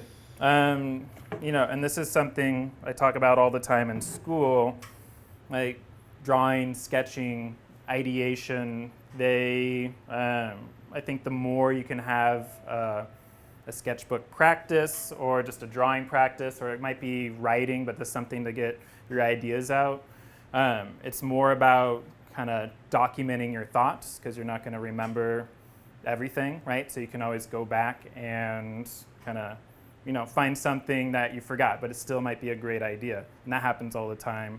And then also drawing in a sense or sketching where you're not making beautiful illustrations necessarily, but it's more about communication. So especially if you're talking to a client or a friend or just trying to share what's on your mind, that visual representation of what you're thinking about goes a long way in kind of like passing on that information. Okay, so this flask is ready. I'm going to pour in the last little bit on the top here, and then by the time this demo is done, this investment should be set up. I'm just going to lay it off to the side right here. Okay, so now the drama, the fun part. Let's talk about torches. So this is a real kind of intense hot torch. We'll use all sorts of torches in this studio. The primary gas that we use is acetylene. And acetylene is really hot, really volatile, and it's really dirty. It's really sooty. So to mitigate that, because you don't want to be pushing a dirty flame onto your work. So the more the metal oxidizes, the more issues you have in casting or soldering, but also the more you have to clean up later. So the way torches are set up, we have our acetylene here, and these are always going to be color-coded. So your fuel line, whatever it is, propane, acetylene, etc., is going to be the red line. And then oxygen is always green, but often whatever the enhancing flame is will also, excuse me, hold on to that.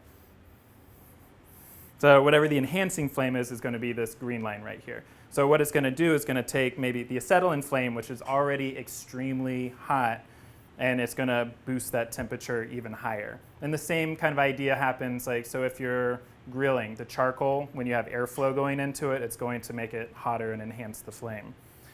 And you can change out the tips on these. If you're doing like big work in a machine shop, you're going to have a rosebud on here.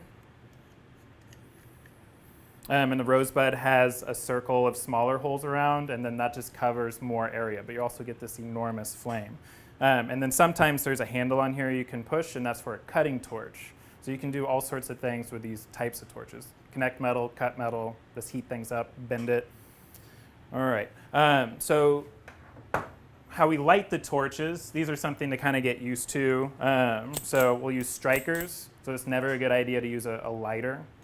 Although the lighters do work, you have a little tiny bomb in the studio next to your 2,000 or 3,000 degree flame, right? So the striker's nice because just a spark is enough to light the whole system. Okay, so in the casting process, we also have different types of crucibles. All right, so we have this wider one I'm using today. We have this one, which is kind of like a tiny version of one you would use for large-scale casting, like outdoor foundry casting. And what you might see most often in jewelry studios is something like this. All of these are made of a certain type of mix of gypsum and silica and like really high-temperature ceramic. And then the inside, you can see that they're kind of glossy, and it's coated with flux. In this case, it's borax, and this is just the stuff that you would get at the grocery store, so like laundry aisle. But when you heat up borax to a certain temperature, it becomes a glass.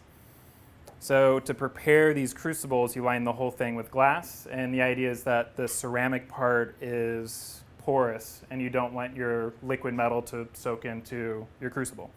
You also notice that there's a couple different colors here, and it's really important to separate out your crucibles for different alloys.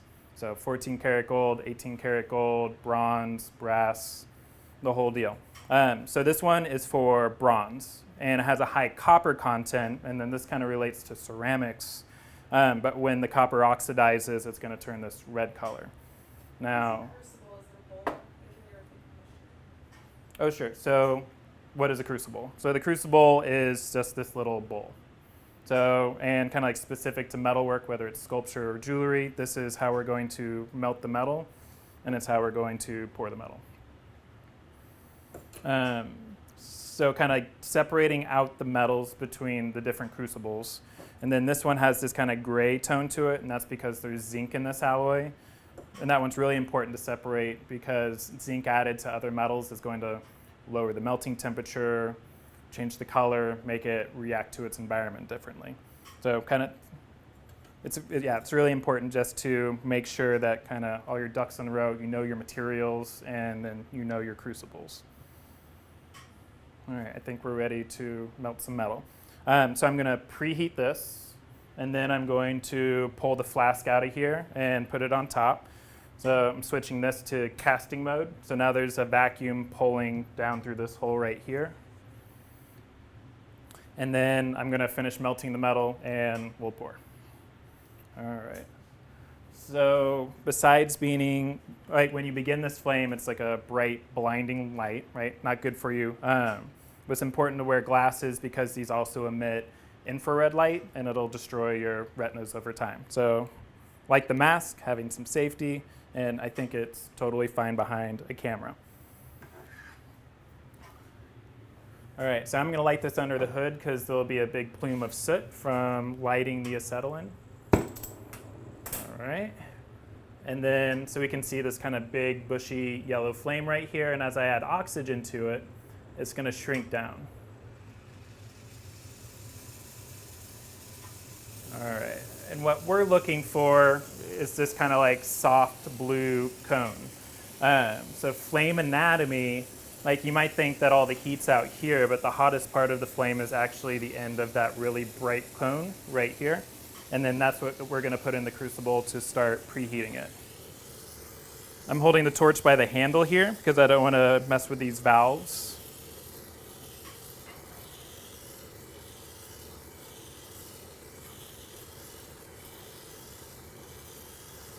So I have my metal ready to go, and then also the flux that I mentioned earlier, what's lining the entire crucible. I have another little kind of bowl of it right here. So when I add the metal, I'm going to add a pinch of flux.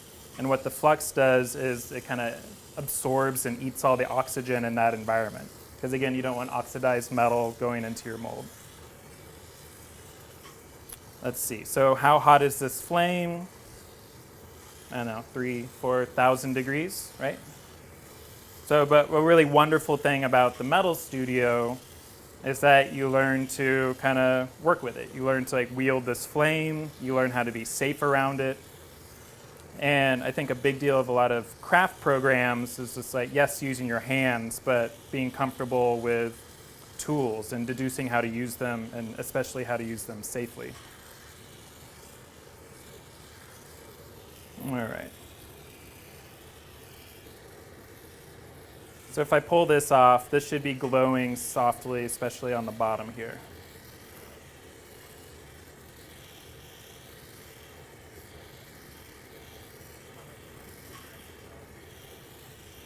Just once, that's all it takes. So they asked how many times have I burnt myself. So, but never with the flame itself. It's usually kind of touching something that's 1,000 degrees. So in that situation, it's a good idea to use the back of your hand and kind of like sense if there's heat on there. And we got really used to that. I used to work in grad school. I worked in a blacksmithing shop. And if people are forging all around you, like of course if it's bright orange, you don't want to touch it. But also once the steel turns black, it's still 1,000 degrees, so you can't step on it, you can't touch it. You just got to watch out for that. So I'm going to put on some gloves. So inside this kiln, it's 950 degrees, and I'm going to pull out the flask. Do you use certain fluxes for certain metals?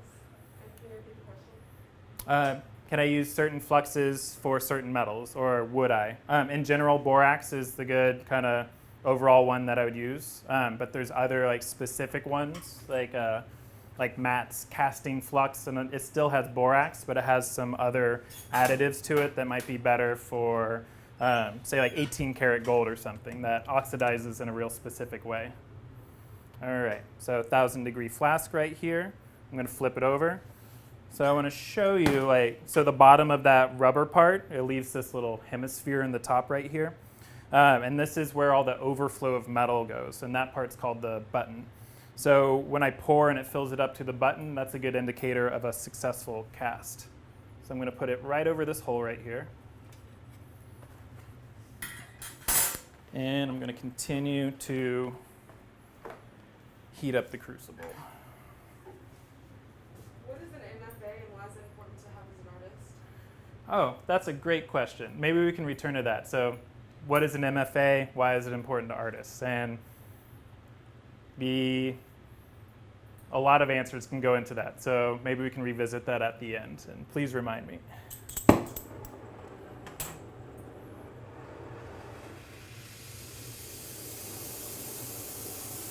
right, so this one's a little hotter. So you can see that has a pointed tip. And then also it has this kind of hissing noise to it.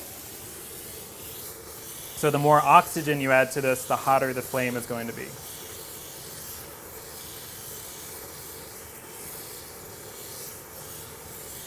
Oh, and in general, so I'm right-handed.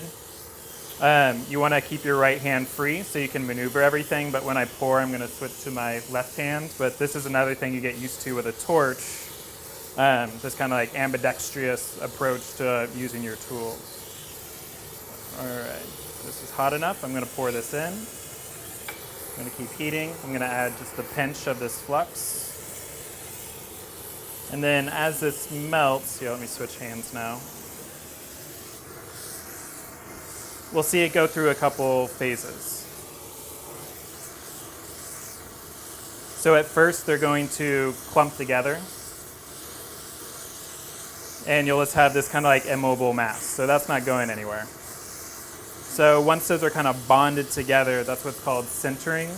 And sintering is when just the outer surface of materials liquefy and they connect together. And then when something's melted, the next step, that's when it's totally liquid. All right, so I'm going to keep this here, but on the back here, so the melting temperature or the liquidus temperature of alpaca is 1652 to 1742, and it has that range because the alloy can change over time. But that's just where it melts, right? So that's the transition area of it. So if you really want to pour the metal, you need to go another 100 or 150 degrees above that. All right, so we can see some of it, kind of like move it around here.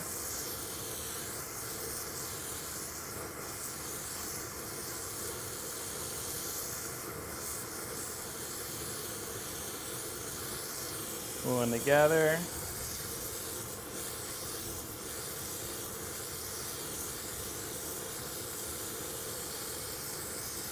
All right, almost molten. So once it slides around, so imagine like kind of like dewdrops coming together. All right, so that's moving really smoothly across the whole crucible. So I'm going to take this off. And if this starts to smoke a little bit, that means it's getting really hot, and that's the zinc burning off in there. All right, so I'm going to turn on the pump. And I'm going to wait for this gauge to hit 25 to 30, and that's pulling air down through the vacuum. And I'm going to walk this over. I'm going to make sure the spout is hot right here and one smooth pour. All right. Okay, now I'm going to turn it off.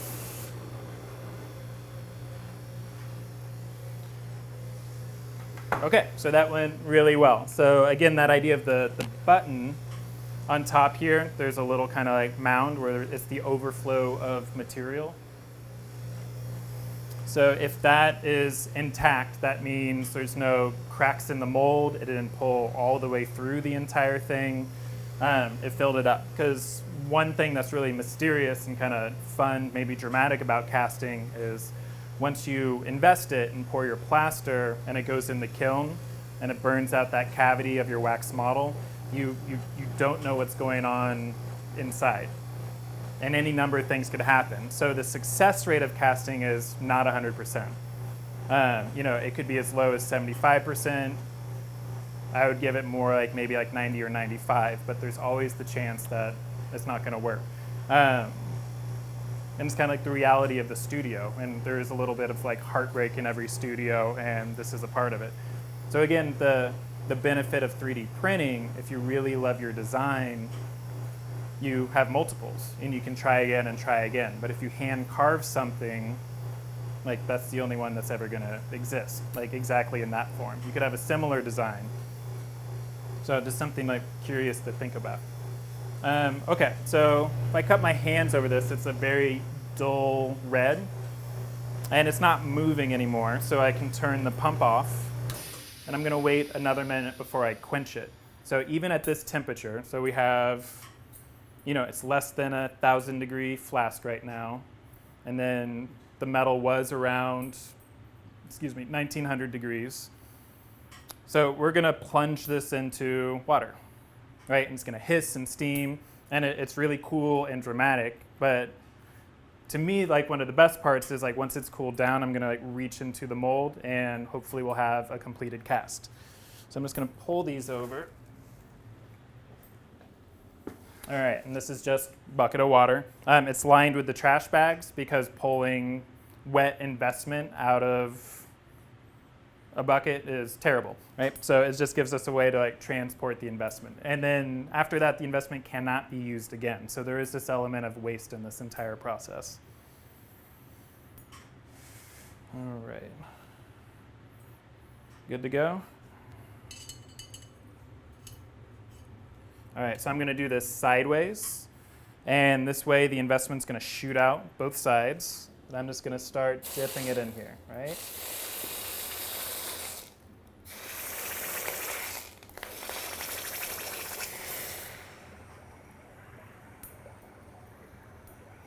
So I can feel it's vibrating. It's boiling the water right around the flask. And as soon as it stops, like all that vibration, and I don't hear it anymore, I can reach into this, and here we go.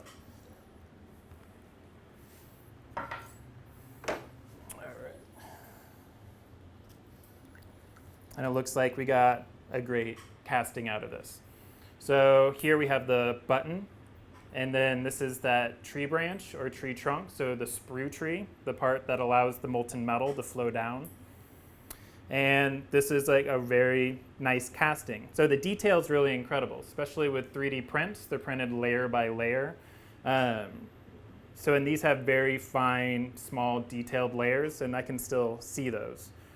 So the amount of detail that comes out in castings in general, you can push your thumbprint into some wax and your thumbprint would come out. So it's incredibly accurate as to what your pattern is. And then I'll come back over here. So, but to see the whole kind of like lifeline of this, like we'll get our casting right here and we'll cut off the base. So, and that's at this point right here. All the investment is cleaned out. Then we'll do kind of like a pre-finish, pre-polish. And in the top here, I've designed the stone setting in there with these like little tiny prongs. And then at the very end, you'll set the stone, polish things up, and it's good to go. All right, so in the casting room, this is the whole process. So again, like if you were in these classes, you would invest, you would cast, you would carve wax, you would 3D model. The whole gamut, and then this is like extremely accurate to jewelry stores and to industry, and just I think relevant to craft education and kind of like how jewelry works in the world. Okay, so we have time for questions. There's one I want to revisit. So one was, what's an MFA? Why is it important for artists? So an MFA is a Master of Fine Arts, and So is it important for an artist to have one? No, not at all. If you enjoy making art and you can make a living and a lifestyle out of it without any schooling, like, go for that. But what an MFA does in a lot of ways, it gives you time to research. It builds a network of peers and mentors, teachers. You get to travel from institution to institution. If you're interested in research, like bookish library research, like that's a great avenue to go. For me, I wanted access to a facility that had forges and power hammers and all these tools I could never have access to. So being in school gives you access first and foremost. And then I wanted to teach. So to teach at the collegiate level, most often an MFA was required as the baseline in order to run a department and to build curriculum, things like that. Does an MFA make you a good teacher, or do you need an MFA to know how to teach? Not at all, again. So it's just a life decision, and it also gives you 1 to 3 years to really focus on a body of work. And until that point, having cohesion in your work and trying to have like your specific voice can be hard to find, and really that community really helps out. At the beginning of all this, I mentioned craft schools. That's another way to gain all this experience. And again, that's another community, and those are usually like workshops that are a week to a couple months. And like in a lot of ways, I love that environment, and it was more impactful to me than say like a long semester. So a balance of both, I think, really fills out skill sets and your way of thinking, and you'll meet like the whole gamut of people in your field. And I think just in the craft fields also, they're not huge. So Peter's community, Kensuke's community, and then especially mine, because I can only speak to that, like I meet my kind of role models and heroes on a regular basis. At conferences, they visit the schools, and that's really rewarding. Someone said, if I want to try this process, how much investment will I need to make to have all the supplies you are using? How much is the metal, the kiln, and the vacuum cleaner? Great question. So how much does all of this cost? So used, I would say these numbers I'm about to throw out there, like cut that in half, but used equipment is still expensive. And then there's lots of maintenance to consider too. So, but just to buy everything, so I'm going to move a few things. So kiln this size, probably $3,000. Vacuum caster this size, maybe $1,500 to $2,000. 50-pound bucket of investment, or a 100-pound one, probably $50 to $100. The metal, I mean, you could buy this much gold and it'll cost $1,000, or you can buy this much bronze and it still won't cost $1,000. The wax carving tools, 3D printers, computers, like it's expensive. So that's why institutionally it's really wonderful to be in a school and to participate in that, because those funds are coming from somewhere else. And again, you have that idea of community. And just like one note, like if you're ever going to buy a machine, you always have to remember that you have to like maintain and take care of things. Excuse me. So in here, like you have a vacuum pump, you have these hoses, you have oil, you have to refill it. Who does that, right? And if you don't want to do it, it costs quite a bit. So the art world in general, it's not cheap, like especially jewelry, because like all the tools, which there are many, are small and they can be expensive. So I've been building a studio for like 15 years and I still don't have all the things that I think I need, but I can get a lot done. So it's a process. What would you suggest high school students that are interested in jewelry design making? Oh, so as mentioned before, go to jewelry stores, talk to jewelers. So that's one access point that is available in most any town. And I think people often would be really just like excited that you're excited. I mentioned the Arkansas Museum of Fine Arts, which used to be the Arkansas Art Center. They have workshops, craft schools, summer programs, and things like casting are pretty available. It's one of the first kind of like groups of equipment that a full studio will buy. And especially if you're not doing the direct casting, you can be doing the wax carving. You can be doing the computer modeling. So it's not just this like in the moment pouring liquid metal. Although it's really fun, most of the work, probably like 95% of the work is prep. So I think kind of dig into your local communities, find the jewelers. A lot of towns will have studio artists as jewelers who aren't doing, say, like wedding jewelry, but kind of like their own angle on adornment and jewelry. Seek them out, go to craft shows, go to farmers markets. Be curious and be kind of bold about approaching people and starting a conversation. All right, do we have any other questions? All right, well, thank you all so much. I'm really happy that I was able to show you this whole process. And this is a really good, I think, document if you want to revisit it. You can contact the school. I think it'll be online. And I'm available and like happy to answer like emails, or you can visit. And I just love talking about this whole world. So thank you again. Have a good one.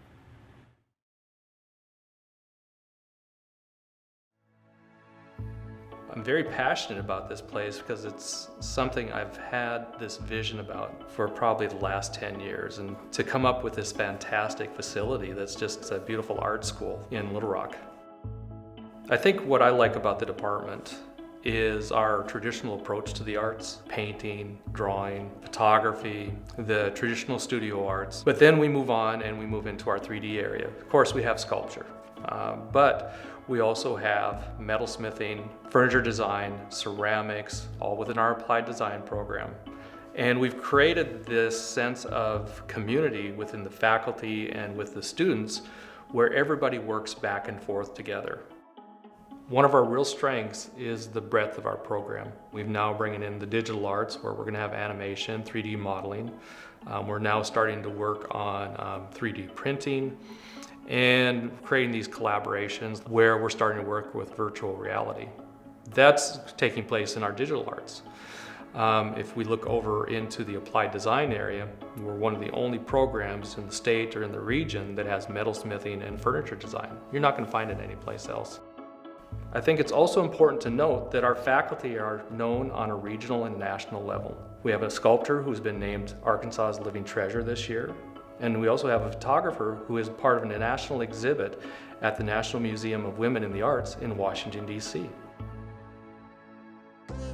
With our faculty's experience, they've gone through the process to become a working professional artist, and they know what it takes for a student to succeed. We have an illustrator who's got his own graphic novel. Our graphic designer is working in the community quite regularly. He has his own freelance business. He also works with students and gets them internships with people that he knows. So there's a nice connection, a pipeline from our department out into the community and into a career path.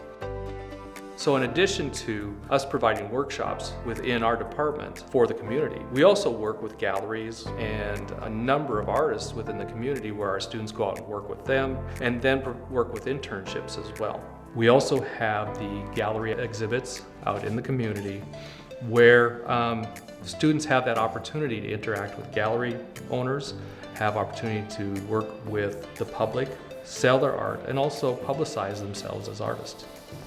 With the approach to our program, working through the foundations and then becoming more and more knowledgeable about their fields, whether it's art history, art education, studio arts, the students become more and more proficient in their discipline.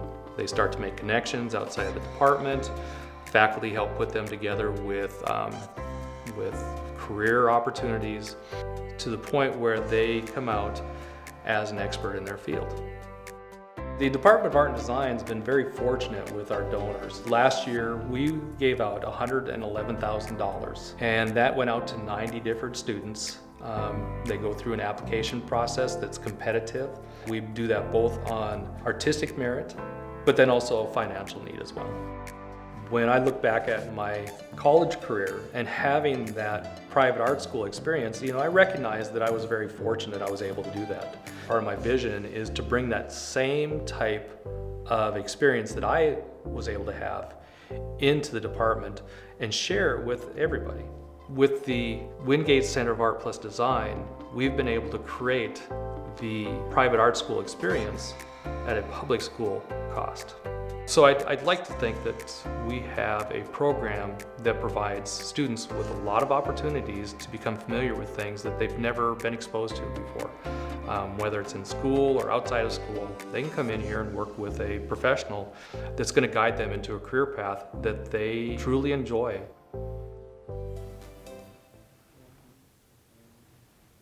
Hey guys, my name's Lauren. I'm from the Office of Admissions.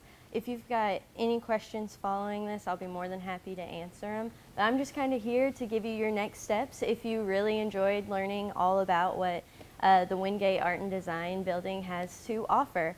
So first steps, you've seen everything in the art building, you love it, we're on your top list. You need to come visit us because we have so much more to offer on campus. So if you want to register to come see us, all you have to do is go to ualr.edu/tours, and you can register to come see us in person or virtual. We offer both. Seniors, I want to talk to you for a second. If you have not already, I need you to apply. That deadline's going to come up really quick, and we do still have scholarships available, so I want you to get as much money as possible. So to apply, I need you to go to apply.ualr.edu. And if you want to waive that $40 application fee, use the code TROJAN2021. So all caps, Trojan, TROJAN 2021. We do still have some merit-based scholarships available. So if you have a minimum of a 20 on your ACT and a 3.0 GPA, you can start earning money. The higher your GPA, the more money you get. So you can earn anywhere between $2,000 and $10,000, which is a lot of money. So get that application in. If you have already applied, seniors, be on the lookout for your STEM scholarship if you applied for that, or the CLC or the Donaghy scholarships. Those offers should be sent out. If they haven't already been sent out, they should be soon. So be on the lookout for those so you can accept those offers and get more money. Sophomores and juniors, don't worry, you've got plenty of time to get those applications in for both admissions and scholarships. So guys, really, if you just have any questions, sophomores, juniors, seniors, y'all have got any questions at all, feel free to email the Office of Admissions at admissions@ualr.edu. Or each of you has a recruiter, so Texas, Louisiana, and Southwest Arkansas, that's me.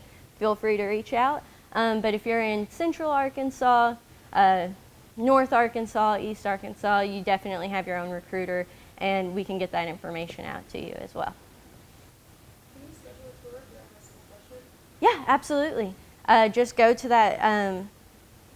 that website link, ualr.edu/tours. The earlier the better. So the earlier you get started, the more time we have to help you out to get all the scholarship opportunities and everything.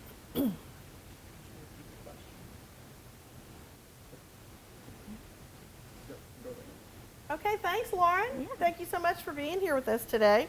I will get all the information that Lauren was talking about sent to your teachers so that you don't have to just have it memorized right now. I hope you enjoyed your time with us today. I know we enjoyed our time with you. Normally, our artSPARK entails you coming to us, working in our studios, getting to know our faculty a little bit, and then you're also able to make items and then take those home with you. So that's what we hope that we'll be able to do again in the fall, and we would invite you to come and do that with us. Art teachers, please don't forget to send me your students' names and email addresses so that we can get them in our contact list and share all the great information of programming that we have going on in the Windgate Center. And I wanted to remind you that this session today is being recorded and it will live on our YouTube channel. Please try to follow us on all of our social media platforms. We're on Facebook, Instagram, and YouTube. And then I guess last, I wanted to let you know that we mailed some information to your teachers in a box. So there's some print materials in there and some other goodies. So be sure to talk to your teacher about that after this session is over. I want to close today by thanking our very generous sponsor, the Windgate Foundation, and I also want to thank our instructors who took the time to meet with you all today. I hope that you enjoyed the demos, and thank you for joining us today.